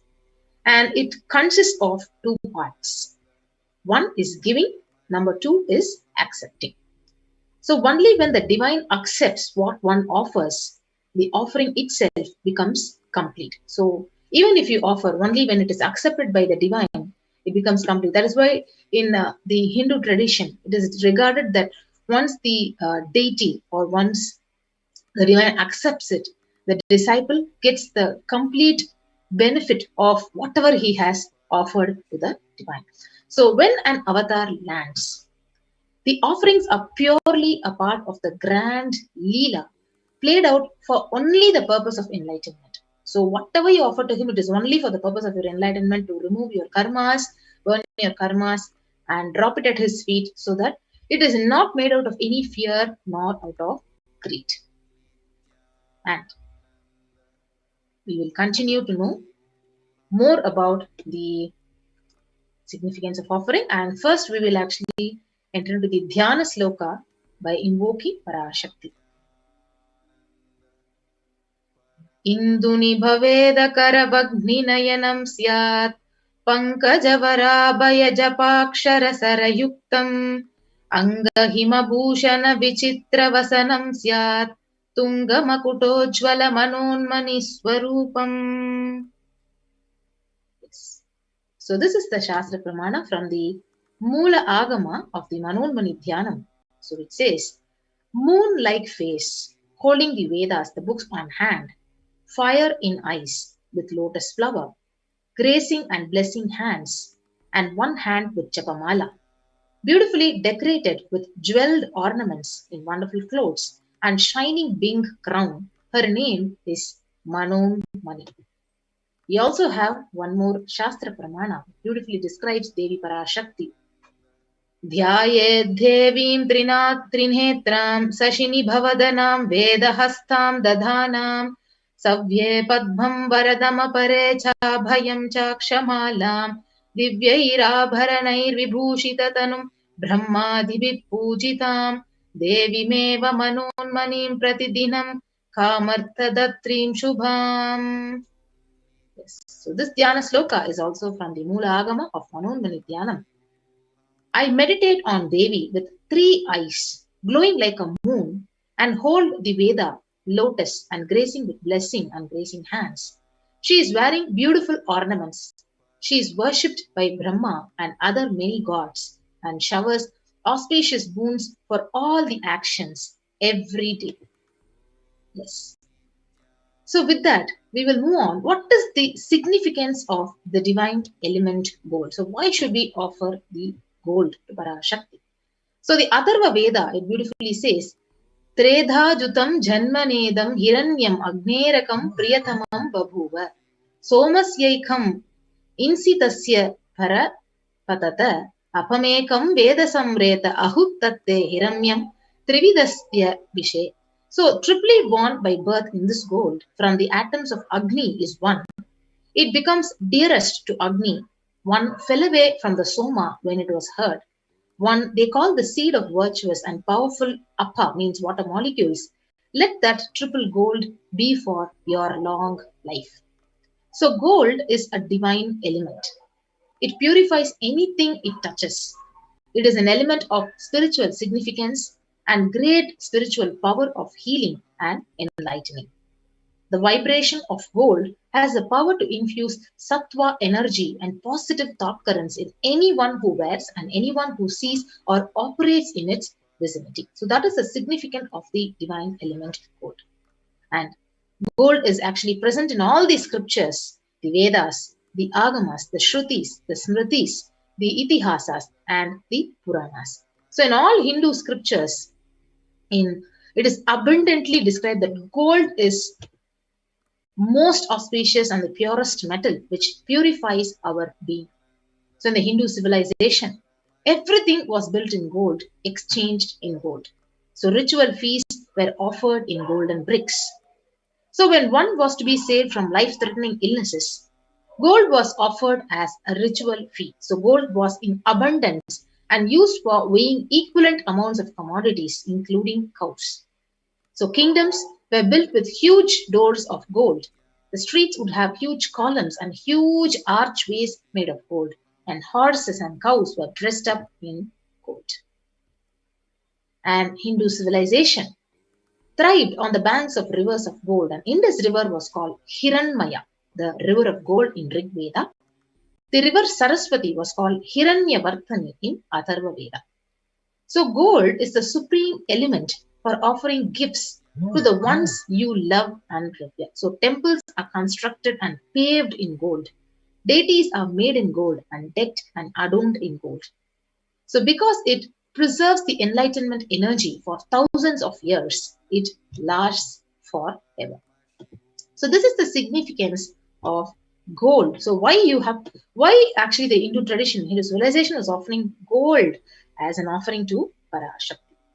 The next is offering to Devi Parashakti. We'll be moving on. What are all the various offerings we have to offer it as a deep token of love and gratitude to her. So the first offering is E-Hundi.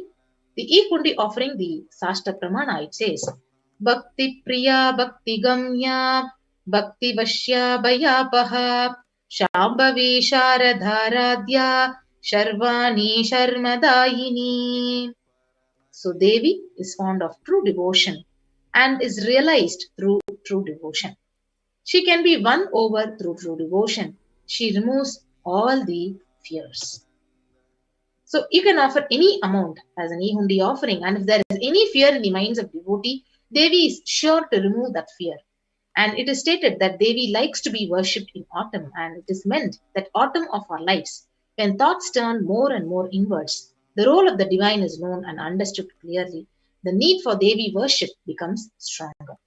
So this is the beautiful offering. You can offer any amount. So in Tamil it is said Kanikai. So you can offer any amount as a Kanikai to Parashakti, and your name will be chanted out during the puja to Parashakti. So this is a beautiful offering. So anyone who wants to offer this E-Hundi offering can go to the link which will be projected now for you, and you can offer the E-Hundi offering. The next offering is Sankalpa chanting. So Sankalpa chanting, the Devi Mahatmyam chapter 12 verse 34 beautifully explains that the goddess enchants this universe and she herself gives birth to this universe. So that goddess being prayed without interest in anything gives that knowledge that leads to salvation and gives wealth in materialistic sense. So offering this conscious resolution, that Sankalpa. So when you offer the Sankalpa, so whatever is your intention, you want to manifest wealth, you want to manifest health, good relationships, whatever you want to manifest, that comes true and it is literally blessed. And whatever wishes you're yearning for, it comes true. So that is the power of Sankalpa chanting. Your name will be chanted along with your sun sign and your moon sign. So you can offer it at $1.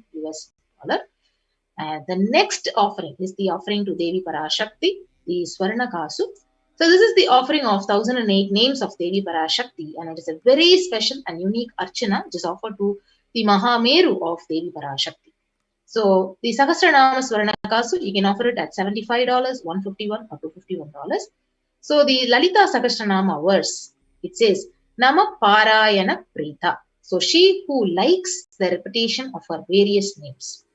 So when you offer this gold coin, the Swarna Kasu, which has each of these 1008 names of Parashakti inscribed on it, you can actually receive Parashakti's blessings and to have the Ananta Kalyana Gunas, all the divine qualities of Devi Parashakti. The next offering is offering of Mukta Anguti, finger ring with a pearl.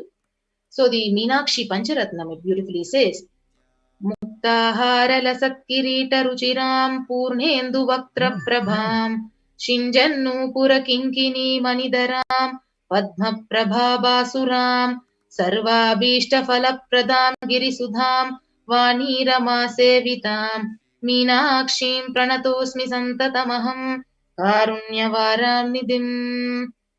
I bow to the goddess Meenakshi, whose crown has garlands of pearls and the face shining like a full moon, who wears anklets that are studded with gemstones and has small bells, who is shining like the splendor of lotus, who grants all the wishes, the daughter of the mountain, who is worshipped by goddess Vani and Rama.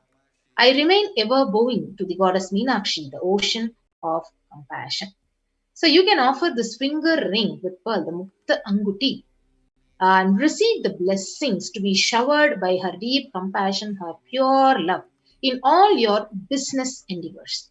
So you can offer this Mukta Anguti at $251, $501 or $750.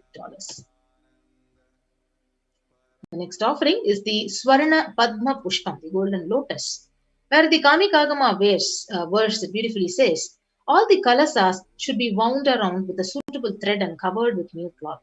They should be adorned with lotus flower made of gold. So you can offer this for $600. So what is the significance of offering this golden lotus? So there are hundreds of scriptural references for using the lotus in the worship of Paramashiva. So almost everything in the worship of ultimate involves the consecration of deities of worship or meditating or the mudras and asanas used during the worship involves the lotus flower.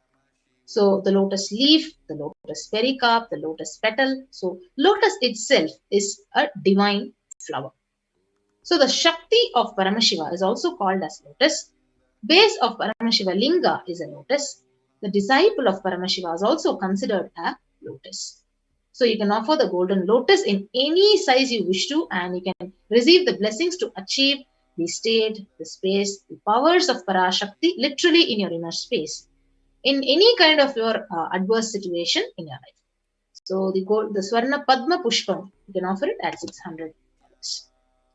The next offering is the offering of Swarna Metti, the golden touring. So the verse, it beautifully says, "You whose brightness from the toenails destroys the darkness of ignorance from the minds of your devotees who prostrate at your feet." So you whose brightness from your 2 feet overpowers that of the lotus flower. So the Swarna Metti, you can offer the touring to Devi Parashakti adorning her sacred feet to be in constant gratitude for receiving her blessings in even the most difficult aspects of our life. So you can offer the Swarna Metti only at $750. And next is the Swarna Mangtika, to the golden hairline jewelry. So Sudha Sarabi Varshini.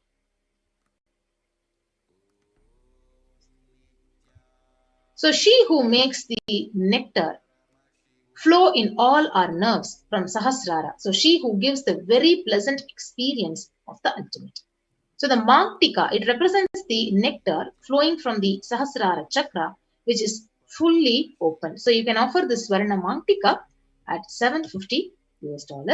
So what is the significance of the Swarna Mangtika? So you can offer the Mangtika to Devi and receive her blessings of achieving the blissful state of overflowing gratitude and the space of complete completion. Yes. Next offering is the offering of Pratyaksha Pada Puja. So this is a beautiful opportunity for each one of the disciples and devotees to actually offer your gratitude and to directly receive the blessings, and it is a direct way to actually destroy all your karma. So the verse from Saundarya Lahari states that nails have been sharpened by constantly being touched by the crowns of celestial beings who always prostrate before Devi. Tamo Guna is darkness, and in this sloka, tamas is indicative of ignorance in the minds of devotees, and by constantly prostrating before Devi, their ignorance is removed and they attain knowledge. So offering the Pratyaksha Pada Puja, it blesses the Yajaman with all the auspiciousness and all the blessings of the Supreme Pontiff, Jagadguru Mahasannidhanam, His Divine Holiness, Bhagavan Nityananda Paramahansa. So along with this Pada Puja, you can also offer the Vastra Seva to His Divine Holiness and receive His blessings at $1,008.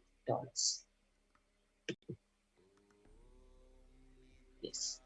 So here we have the list of all the offerings to Devi Parashakti, which is compiled here. So Hundi offering, which you can offer at any amount. The Sankalpa chanting, so you can offer conscious resolution at $1. Then next is the Devi Sahasranamaka, so the pure gold coin with one sacred name of Devi inscribed on the coin. So you can offer it at $75, $157, or $251. Next is the Mukta Anguti, the pearl finger ring. It can be offered at $251, $501, or $750. Swarna Padma Pushpam, the golden lotus flower, $600, $1,200, $1,800. The Swarna Metti, the golden touring for the lotus feet of Devi, at $750. Swarna Mangtika, the golden hairline jewelry, $750. Pratyaksha Pada Puja and the Vastra Seva at $1,008. So we have the registration link, which is actually projected. So those who are ready to offer the online payment for the Seva, you can actually click on to the tiny.cc /Devi-offerings. And after you do the online payment, you have the beautiful opportunity to submit your details for doing the puja. So you can submit your names to be chanted during the Sankalpa. And the link is tiny.cc /Sankalpa 2021. So I request the NTV operator to kindly keep the slide projected, and we will actually help you go over the link, how to click onto the link and make your online payment.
Nityananda.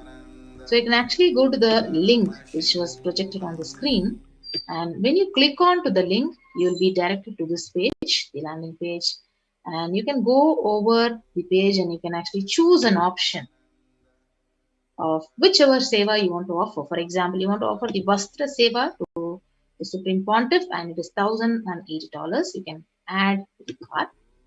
So after you add to the cart, you will be actually proceeded to the next page where you can proceed to checkout. And after you proceed to checkout, you'll be guided to the page which will have all the billing details and various other details. After filling that, you can actually place your order. So once you do the final, the online payment for the seva, whichever you want to offer, you can move on to the next link, the Sankalpa link, where the Sankalpa link, you can actually click on to the next button and you have the various affirmations, the legalities. Along with that, you can fill out all your details and you can actually select whichever seva you want to select, and you can give the next and fill out your details in the Sankalpa chanting.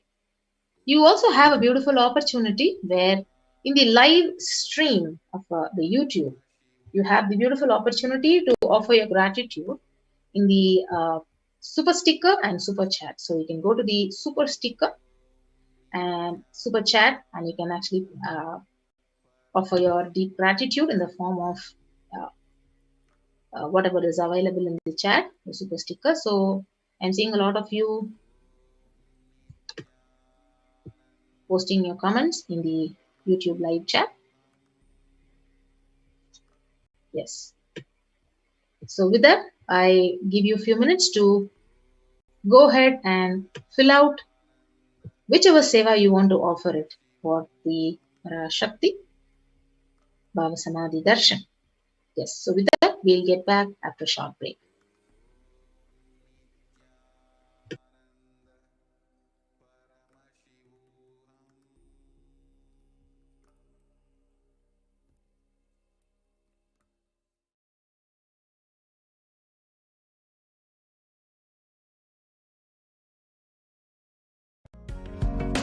E-Kailasa is proper customized spiritual service helping you to identify your root patterns of suffering.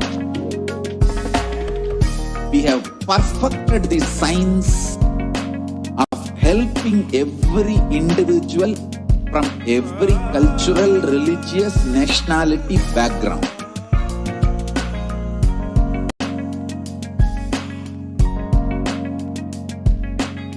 You will have lowest reactionary assumptions, highest awakened response, alive response for life continuously.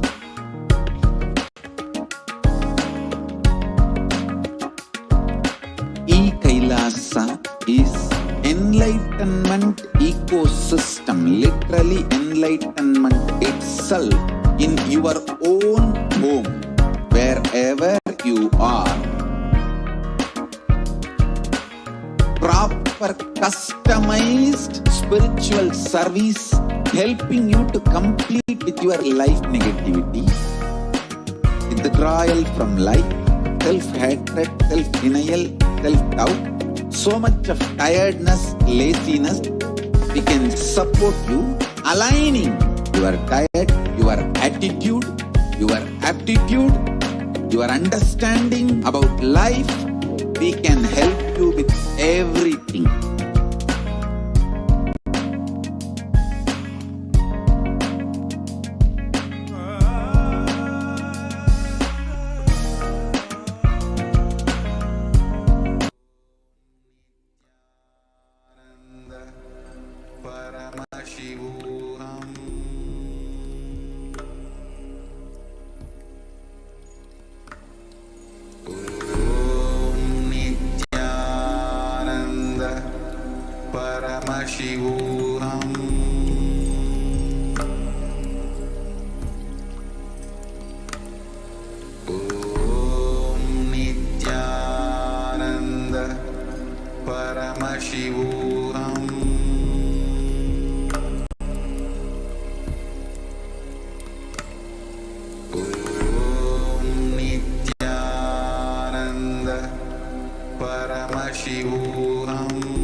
Paramamashivam.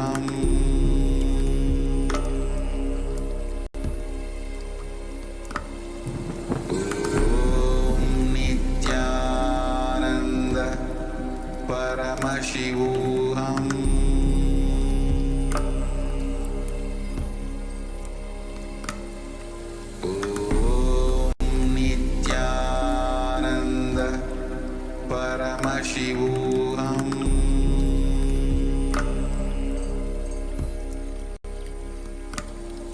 Om Nityananda Paramashivam.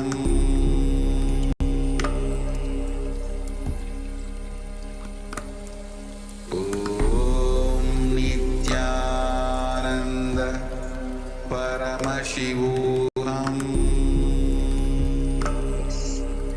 Nityanandam, everyone, welcome back. So we had a beautiful opportunity to offer our deep gratitude to Parashakti, the form of various offerings.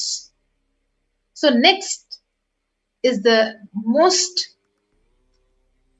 beautiful compassion and love of the Supreme Pontiff of Hinduism, how he has opened up the doors of Adi Kailasa and various Kailasas in India, Sarvanyapitams in India, just to protect the humanity.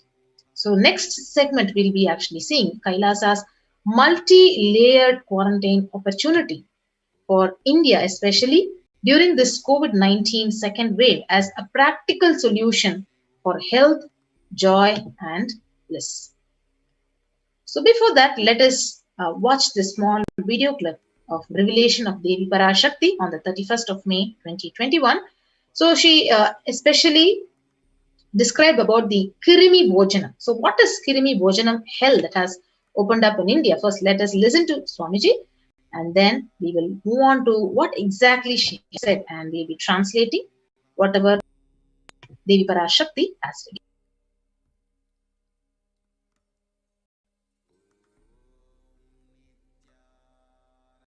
நீ சொல்லும் நபர்கள் போடும் சண்டை சச்சரவெல்லாம் எரியும் பெருநெருப்பில் இருக்கும் இரண்டு எலிகள் போடும் சண்டை போன்றது.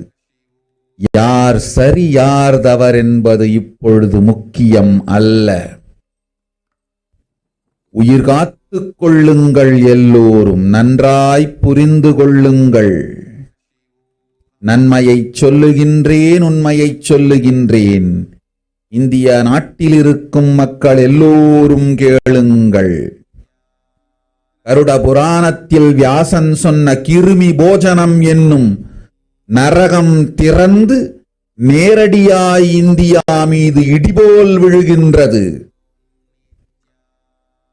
ஆதி கைலாசத்திற்கு ஓடிச் சென்று வருமுன் காத்துக்கொள்வது மட்டுமே ஒரே வழி. கொரோனா பெருந்தொற்று கொள்ளை நோய் கிருமி போஜனம் எனும் நரகத்தை பூமிக்கு கொண்டு வந்து விட்டது. அகோர தாண்டவத்தின் ஆட்டம் யாராலும் அடக்க முடியாத அளவிற்கு ஆரம்பித்து விட்டது. புதிதாய் உருக்கொண்டிருக்கும் இந்த நுண்ணுயிரி மைல்கள் கடந்தும் காற்றினில் உயிரோடு இருந்து மற்ற உயிர்களையும் அழித்து உடல்களை தின்னும் பெரும் வலிவு கொண்ட பேரசுரர்களாய் வலம் வரத் துவங்கி விடுகின்றது. நன்றாய் புரிந்து கொள்ளுங்கள். வருமுன் காத்துக் கொள்ளுங்கள், அது ஒன்றே வழி. அதற்காகவே ஆதி கைலாசத்தை திறந்து வைத்திருக்கின்றேன். உயிர் காத்துக் கொள்ள வேண்டி விரும்பும் எல்லோரும் ஓடுங்கள் ஆதி கைலாசத்திற்கு. இந்தியாவில்தான் இந்த நரகம் திறந்து உலகெங்கும் பரவப் போகின்றது. கிருமி போஜன நரகம் பூமிக்கு வந்துவிட்டது. மனிதர்கள் செய்த மகா கொடுமைகளினால். அன்னை முன்னின்று என் அடியவரைக் காப்பேன் சொல்வதைக் கேட்டு உயிர் காத்துக் கொள்ள விரும்புவோர் வருமுன் காப்பது ஒன்றே வழி என்று தெரிந்து செல்லுங்கள் ஆதி கையிலைக்கு. ஓம் ஓம் ஓம். நீ சொல்லும். Yes.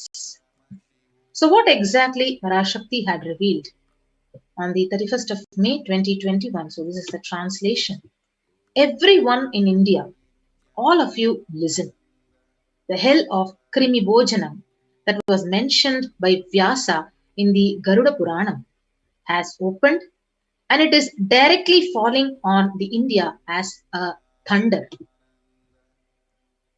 Running to Adi Kailasa and protection from it is the only way, and the deadly corona life-taking disease has brought the hell known as Krimi Bhojanam to the planet Earth.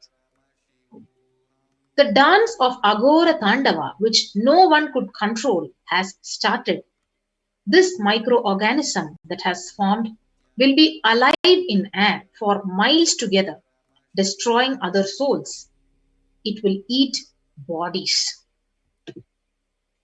It has started roaming as great demons with tremendous strength. Understand properly, prevention is the only way. For that, I have opened Adi Kailasa.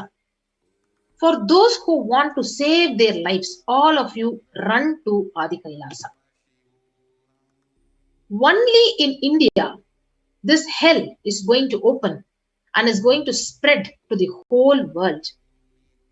The Krimi Bhojanam hell has come to the earth because of the sufferings done by the humans. So this is exactly what Parashakti has revealed. So all of us listen carefully. She also continues to say, Mother, I will protect those at my feet. Those who listen to me and wish to save their lives. Learning that prevention is the only way, go to Adi Kailasa. So these are the actually exactly what Parashakti had revealed. So many of you might be wondering, what is Krimi Bhojanam? So Krimi Bhojanam is one of the 28 hells which are described in the Hindu scriptures, where people are actually sent to suffer in a pit to be eaten up by worms. So this is a reference in the Garuda Purana, Devi Bhagavata Purana in chapter 21 and 22, the Shiva Purana in chapter 16, Skanda Purana in chapter 12, chapter 2, chapter 30, the Brahma Purana in chapter 20 and chapter 106, Padma Purana in chapter 48. If you see the world 2021, the state of the world today, we can see 3 million total deaths, 139.9 million of COVID confirmed cases, with at least 12,744 new deaths every day. And there is an increasing spread of the COVID-19 cases, deaths, and vaccine doses administered. You can actually very clearly see in this graph. So along with that, you can see the various, after Parashakti has revealed, even the news articles have also been saying that the world's most infectious disease is now airborne. So COVID is airborne, and it is very, very serious and very dangerous now. And the news article from the Mint, it also says America's delayed acceptance of airborne COVID transmission. So even the World Health Organization and the CDC made this official. So this very clearly proves that this virus, this disease is now becoming airborne, and the COVID threat through airborne COVID threat is literally confirmed. So if you see this article, which describes about the key difference in transmission, when there is a droplet transmission from a COVID positive patient, the coughs and sneezes can spread droplets of saliva and mucus, where the droplet size itself is more than 5 microns. But when it is airborne, you won't even know the tiny particles, which is possibly produced by talking, they are actually suspended in the air for longer and it travels further because it is lesser than 5 microns. It is even difficult to find out, and that is why it is more dangerous and deadly when it is airborne. So this is some of the statistics of the current state of Tamil Nadu, the COVID status in Tamil Nadu. So 10,072 confirmed cases with 9,983 active cases, out of which there is 26 recovered and 63 dead. And you can see the various new cases and deaths in the graph each day when there is new cases being reported every day and new death rate. And number of deaths are higher when compared to the first wave. So you can see, especially in the region of Chennai in Tamil Nadu, these are the various statistics that are being projected. You can see only in Chennai there are totally 294,000 positive cases, out of which 4,450 deaths, and most commonly affecting the age groups between 30 to 39. And this is also a tracker which shows the status in various districts across Tamil Nadu, like Chennai, Chengalpattu, Coimbatore, Tanjavur, Tirupur. This is the statistics across these various states of Tamil Nadu. And the vaccination status, where most importantly, even the healthcare workers, the frontline workers, the cops, totally around 20,000 people who have been affected. And next is the current status of the COVID-19 second wave affecting the state of Maharashtra in India. So you can see more than 57,76,184 cases and 96,000, out of which 96,000 death rate. So each day there is an increase in the death in the state of Maharashtra, and you can see the rise in the graph each day, the number of deaths and the status of the bed capacity and the beds, oxygen, the ICU bed capacity, the ventilator capacity, everything is decreasing with the upsurge of COVID-19 second wave across the various hospitals in the state of Tamil Nadu and across India. So this is the case summary in Mumbai, and also different confirmed cases and health infrastructure. The health infrastructure is literally collapsing. It is not able to support because of the increasing impending pandemic cases. Now we come to the most important aspect, where the Supreme Pontiff had actually very clearly revealed in his satsang that multi-layer quarantine is essential. Home quarantine is not possible. So this is exactly a supporting news article which has been projected to you now. So the home quarantine is not possible in India. It is a statement made by the Indian government itself. So the Assam Chief Minister, Himanta Biswa Sarma, he very clearly says that home quarantine is one prime reason for the large number of deaths during the second wave of COVID-19. So number one, he says several people cannot be isolated because of the crowded people. 4 to 5 people stay in one single room, and they do not keep pulse oximeters. Even if they do keep pulse oximeters, they do not read the counts properly in the meter. So this is what exactly even the Supreme Pontiff have said. Even if you're staying inside the house, any one of your inmate of the house has to go out to buy the basic groceries and the basic vegetables. So when you come back, literally, if that person is infected, the whole house is going to be infected with COVID-19. So literally, the home quarantine, the idea of home quarantine is impossible in India. So even the one more article has been projected from the Economic Times, where Maharashtra, it ends home isolation in 18 districts. Patients from these districts have to go to a quarantine center because very clearly the government itself is taking up this decision to ensure better healthcare facilities to the patients. And one on why home quarantine is impossible for majority of Indians. So here is one more article which says about 41% of the houses have just a single room which is shared by about 5 people. So this itself states it's impossible. So exactly what the Supreme Pontiff has been saying, that home quarantine is not possible and multi-layered quarantine is literally essential. So one more news article which says self-isolation for COVID-19 is impossible for 40% of Indian families because on an average, 3 or more people were sharing one room. And this is a challenge to physical distancing, which is greater in rural areas than in urban areas. So this is one of the articles. So where the COVID-19 crisis, where is the space for home quarantine in cities? So it is nearly becoming impossible, particularly in urban households. Yes. So as we were seeing all these articles, when the first world countries are closing their borders using a massive global emergency, it is Supreme Pontiff of Hinduism, out of his deep compassion. It is only Kailasa which has opened its doors to all without any exception. So if you see, when the whole world is closing out its borders, closing out its territories, its boundaries, everything, for people to stay home quarantined, now Kailasa is actually opening up the doors to everyone without exemption. So if you see, the Supreme Pontiff of Hinduism, he already had revealed that at least 6 months back, I became aware that multi-layer quarantine is needed to protect people.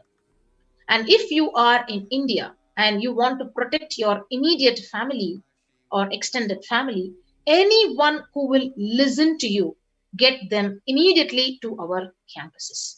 So this is what exactly the Supreme Pontiff has revealed in his satsang.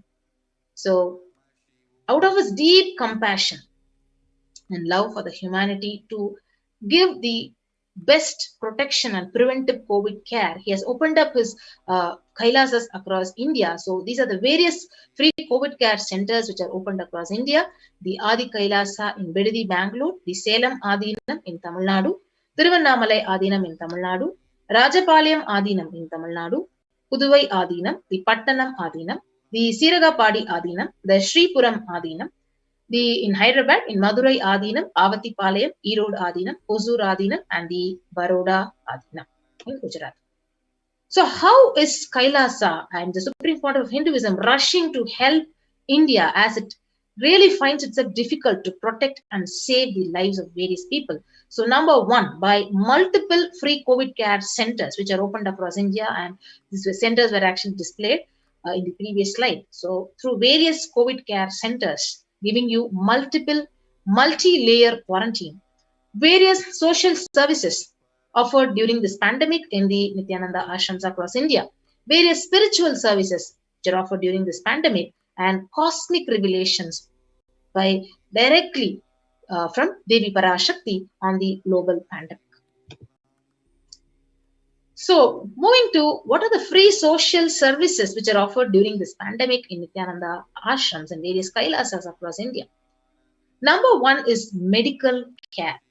So allopathy, so perfect setup infrastructure, all the medications with all the oxygen concentrators, pulse oximeter, the in-house ICU on wheels, with the ambulance, which is completely available for any kind of medical emergency situations, and the support of holistic medicine through Ayurveda and Siddha medicine, and the fire safety equipment maintenance, infrastructure to accommodate thousands of people who are going to be reaching Kailasa and who are reaching and who have been reaching for the protective and preventive COVID care, accommodation for the multi-layered quarantine, the emergency ambulances, the ICU on wheels, personal protective medical equipment, groceries which are collected for the Annadan for people who are reaching Kailasa, and organic farming.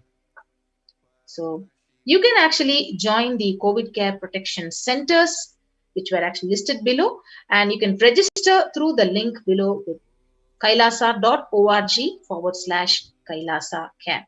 So we keep this link projected for you for a few minutes so that you can actually go ahead. Anyone who wants to save your life, because the Supreme Court has very clearly said this whole year, the only profit for any one of you is keep yourself alive, stay alive.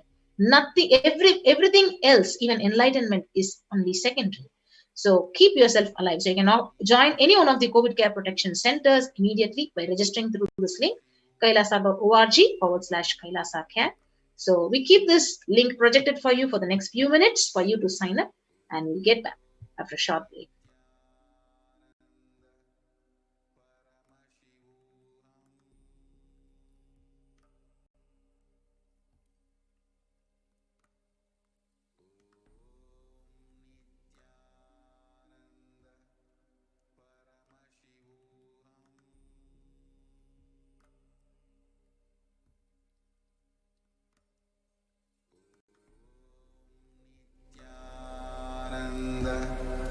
Paramashivoham.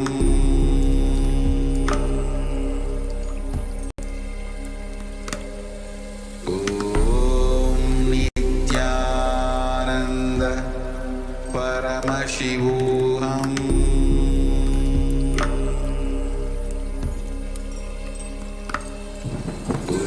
Om Nityananda Paramashivoham.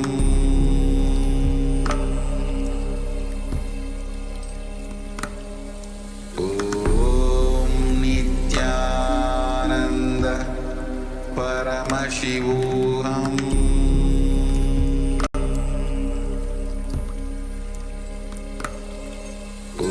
Om Nityananda Paramashivoham.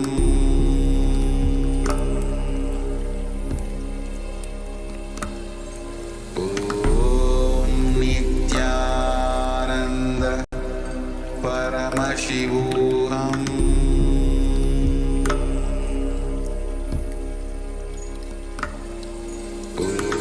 Om Nityananda Paramashivoham.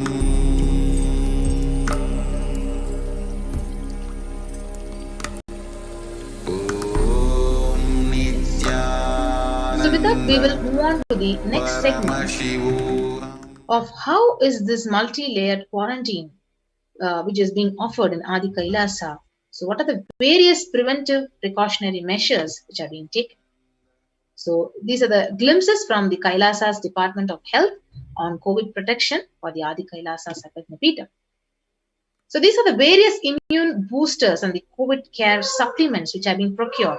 So first is in the allopathic immune boosters, the zinconia, the vitamin D and vitamin C is available.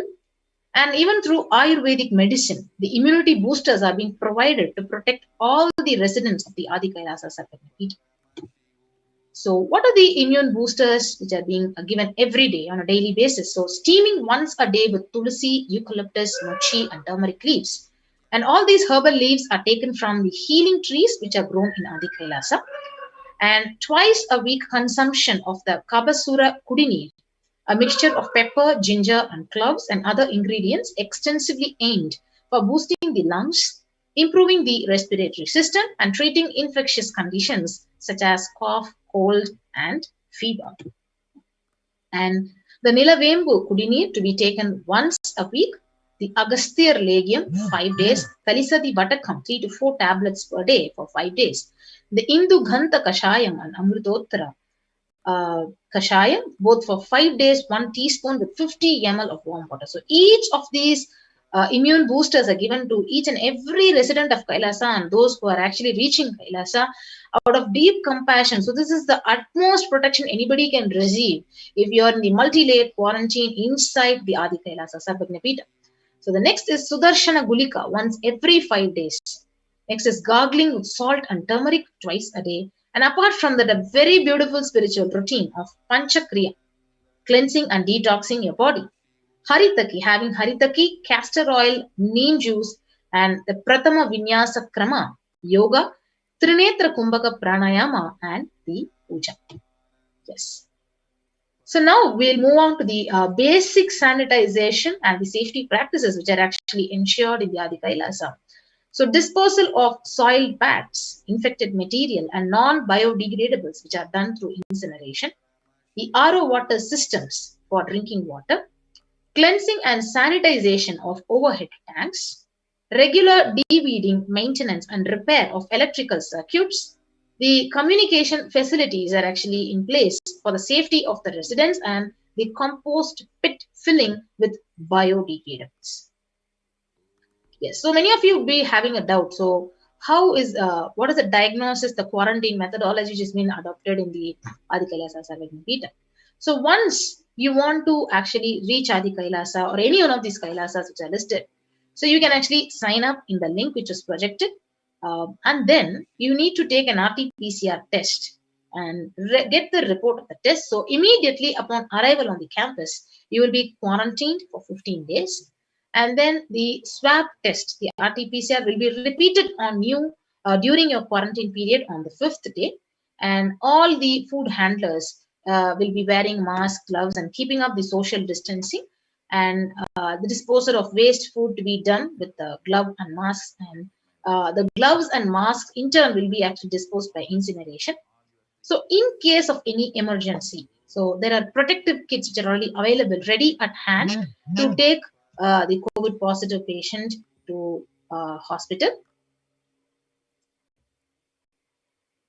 Yes. And hand washing and infection control, which has been actually maintained. So washing hands as often thoroughly with soap and water or with alcohol-based hand sanitizer, and avoiding the sharing of items between the Adinavasis or between people who are actually quarantined, either dishes, drinking glasses, cups, eating utensils, towels, beddings, or any other items with residents in the Adi. The next most important in the COVID care is the mask protection. So wearing a mask at all times whenever it is exposed to vendors or outside people. And a double layer cotton masks which should be changed every day up to 24 hours, and it can be reused after washing with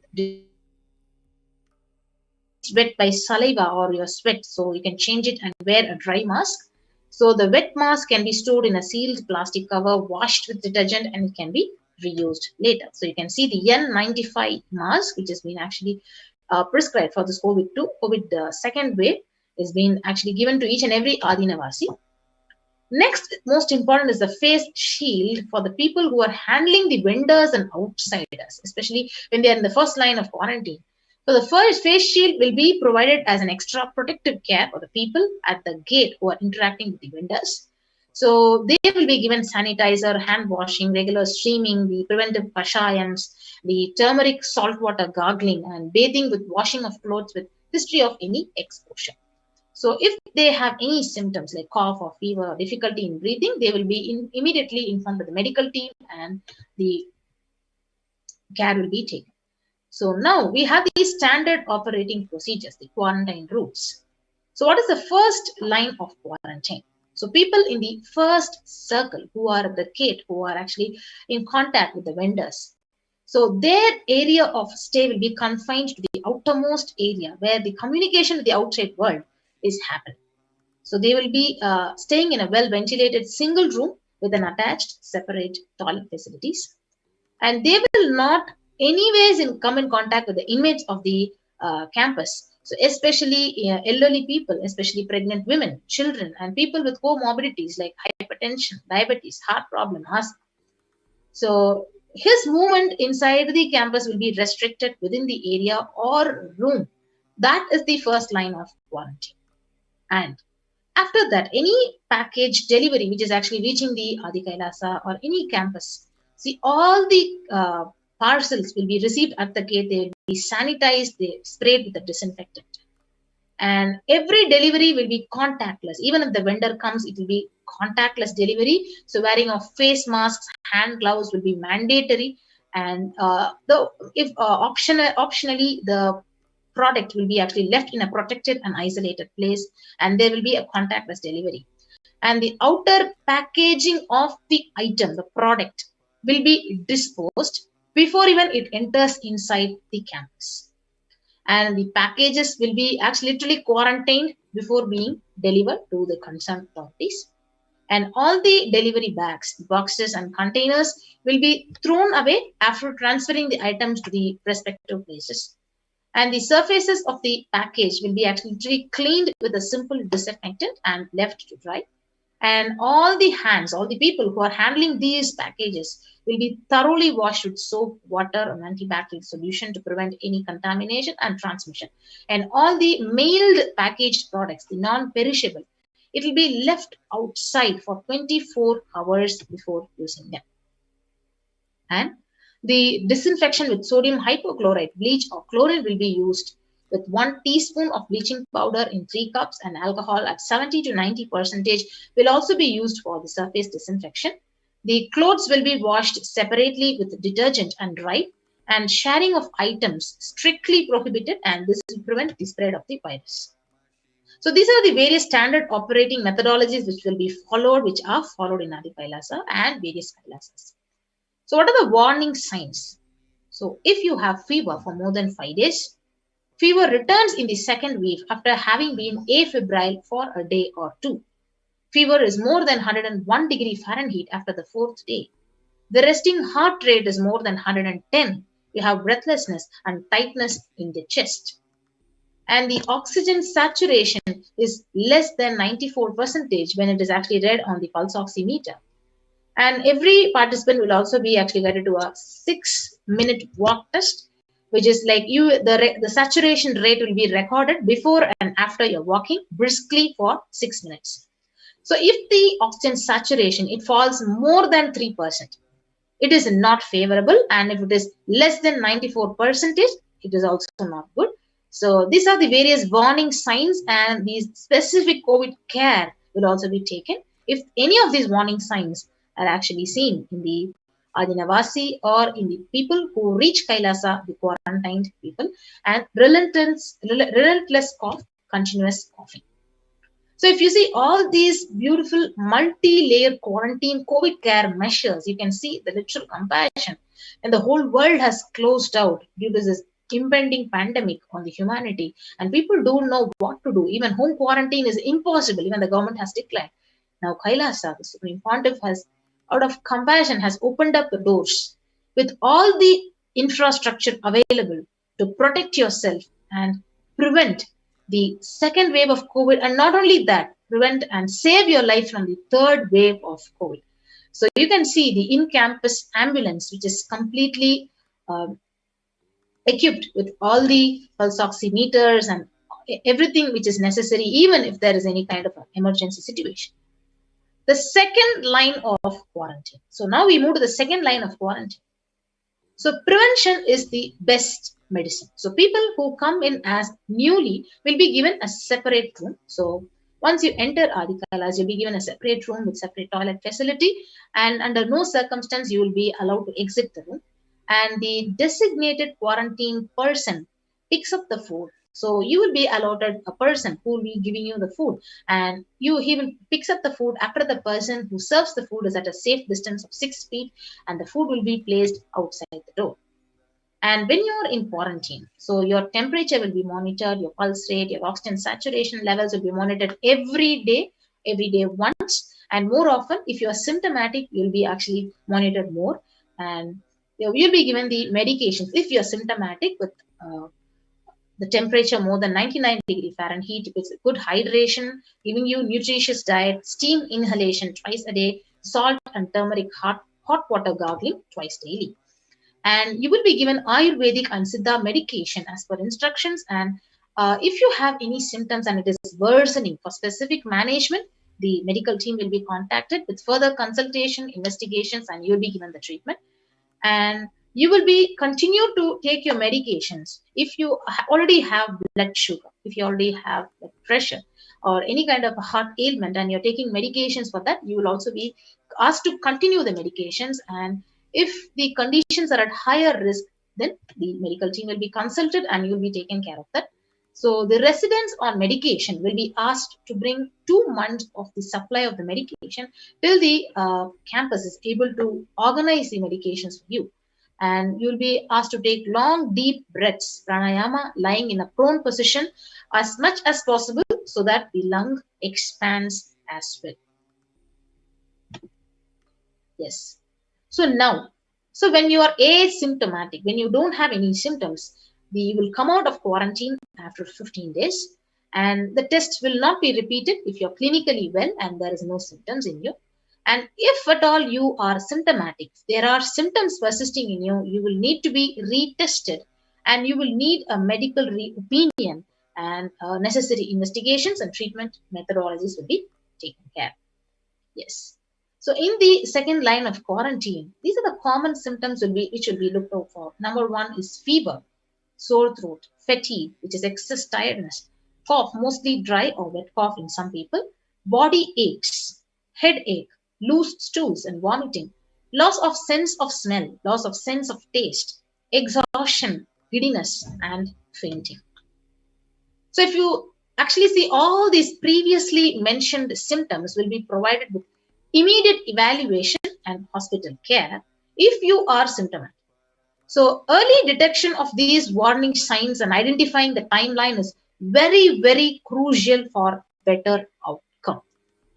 So these symptoms will be monitored very closely, and most important thing that needs to be done. So when the identifying the day one of symptoms is very crucial in the management with respect to monitoring and the treatment protocols. So day one would be when the first symptom has started. Maybe you had a cough or you had a fever.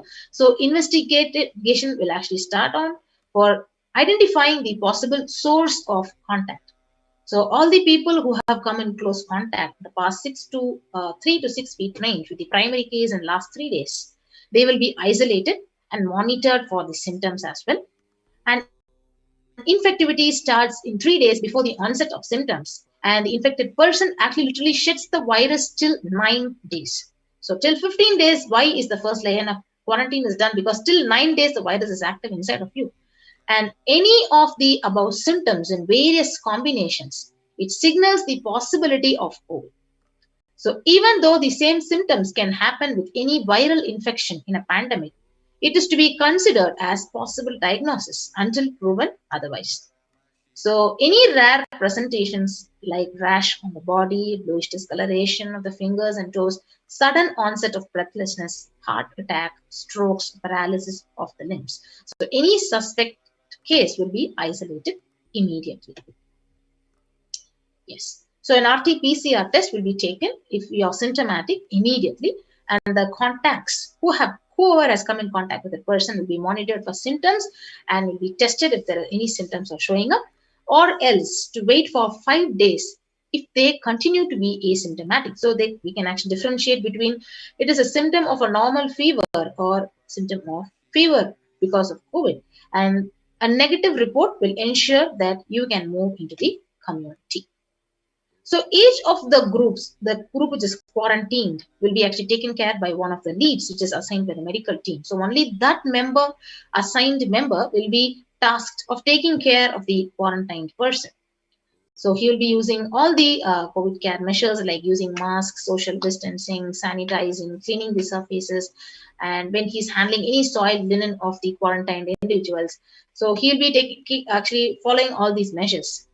So no visitors will be allowed in the vicinity of the people who are quarantined, and in case the person being quarantined, he becomes asymptomatic, all the close contacts will be taken care and followed up for an additional 15 days until we get the report as negative on the lab testing.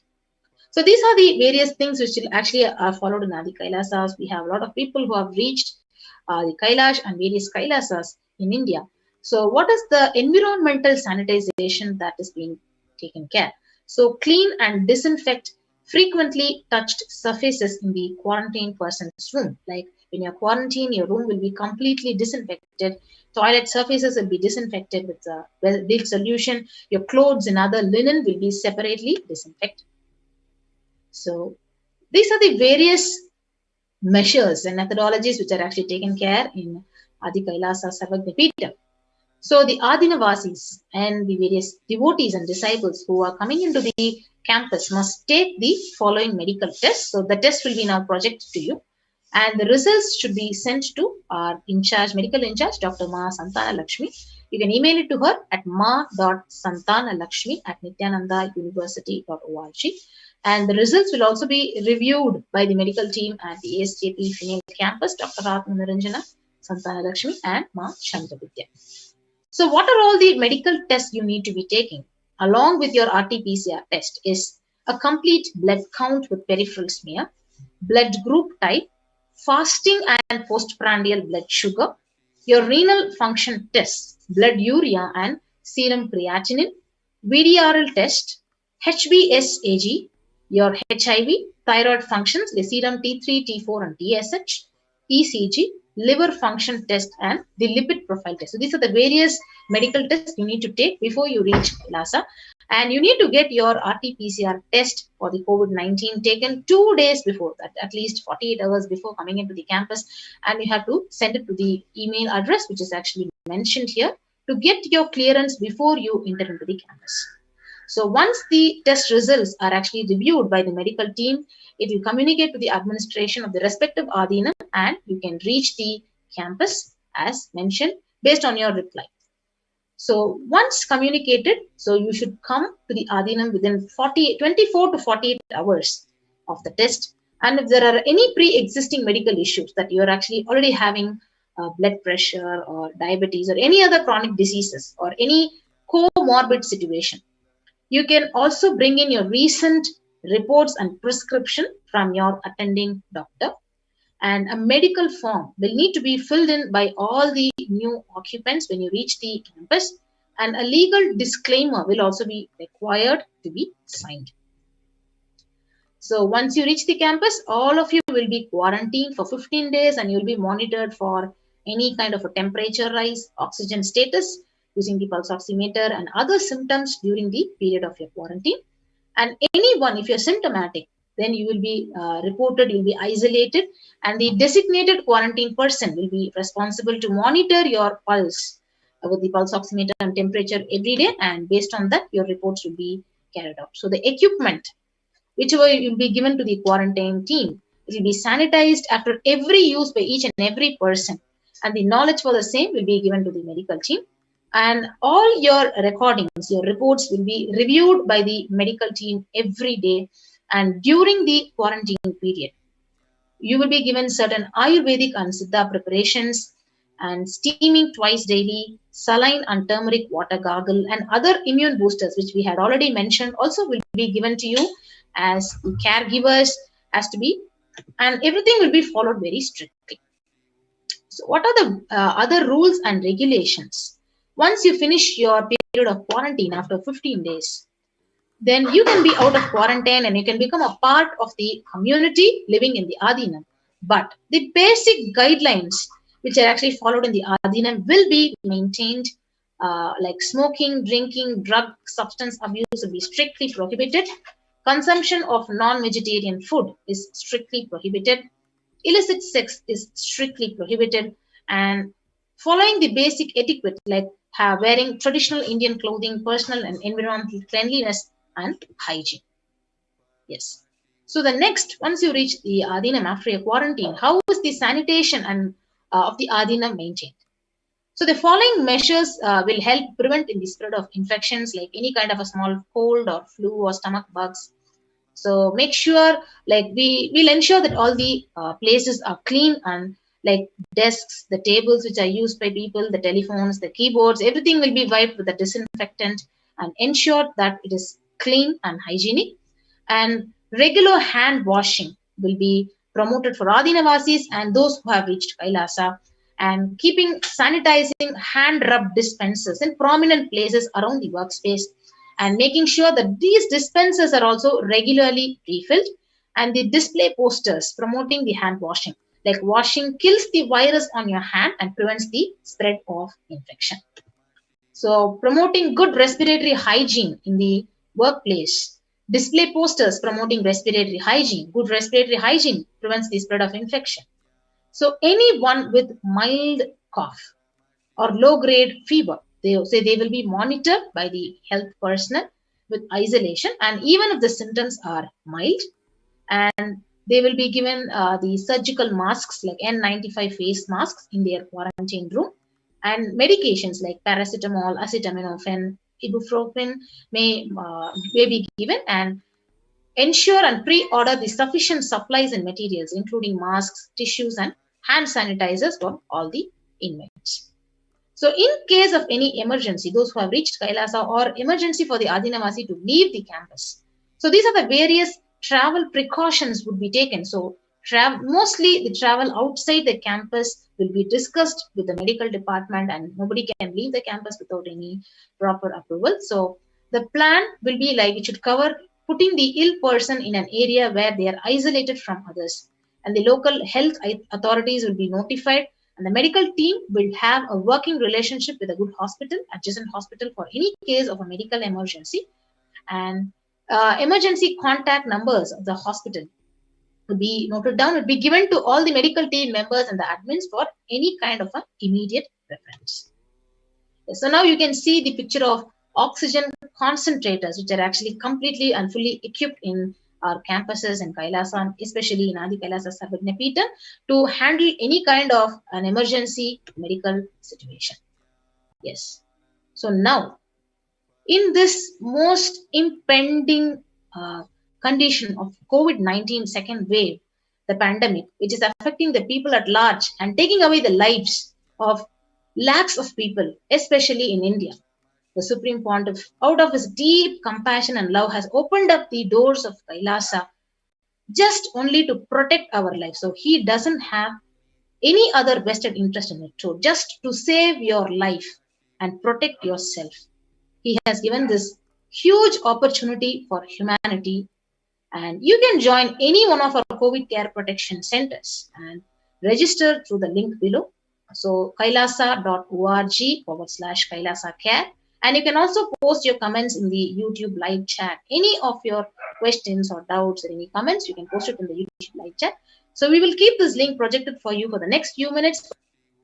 And we'll be right back after a short break.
Paramashivoham.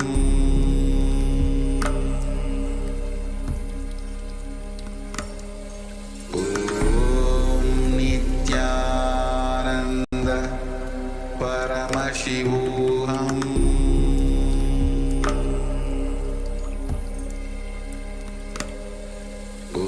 Om Nityananda Paramashivoham.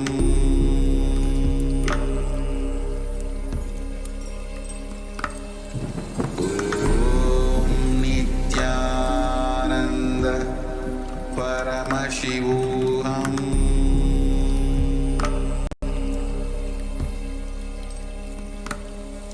Om Nityananda Paramashivoham.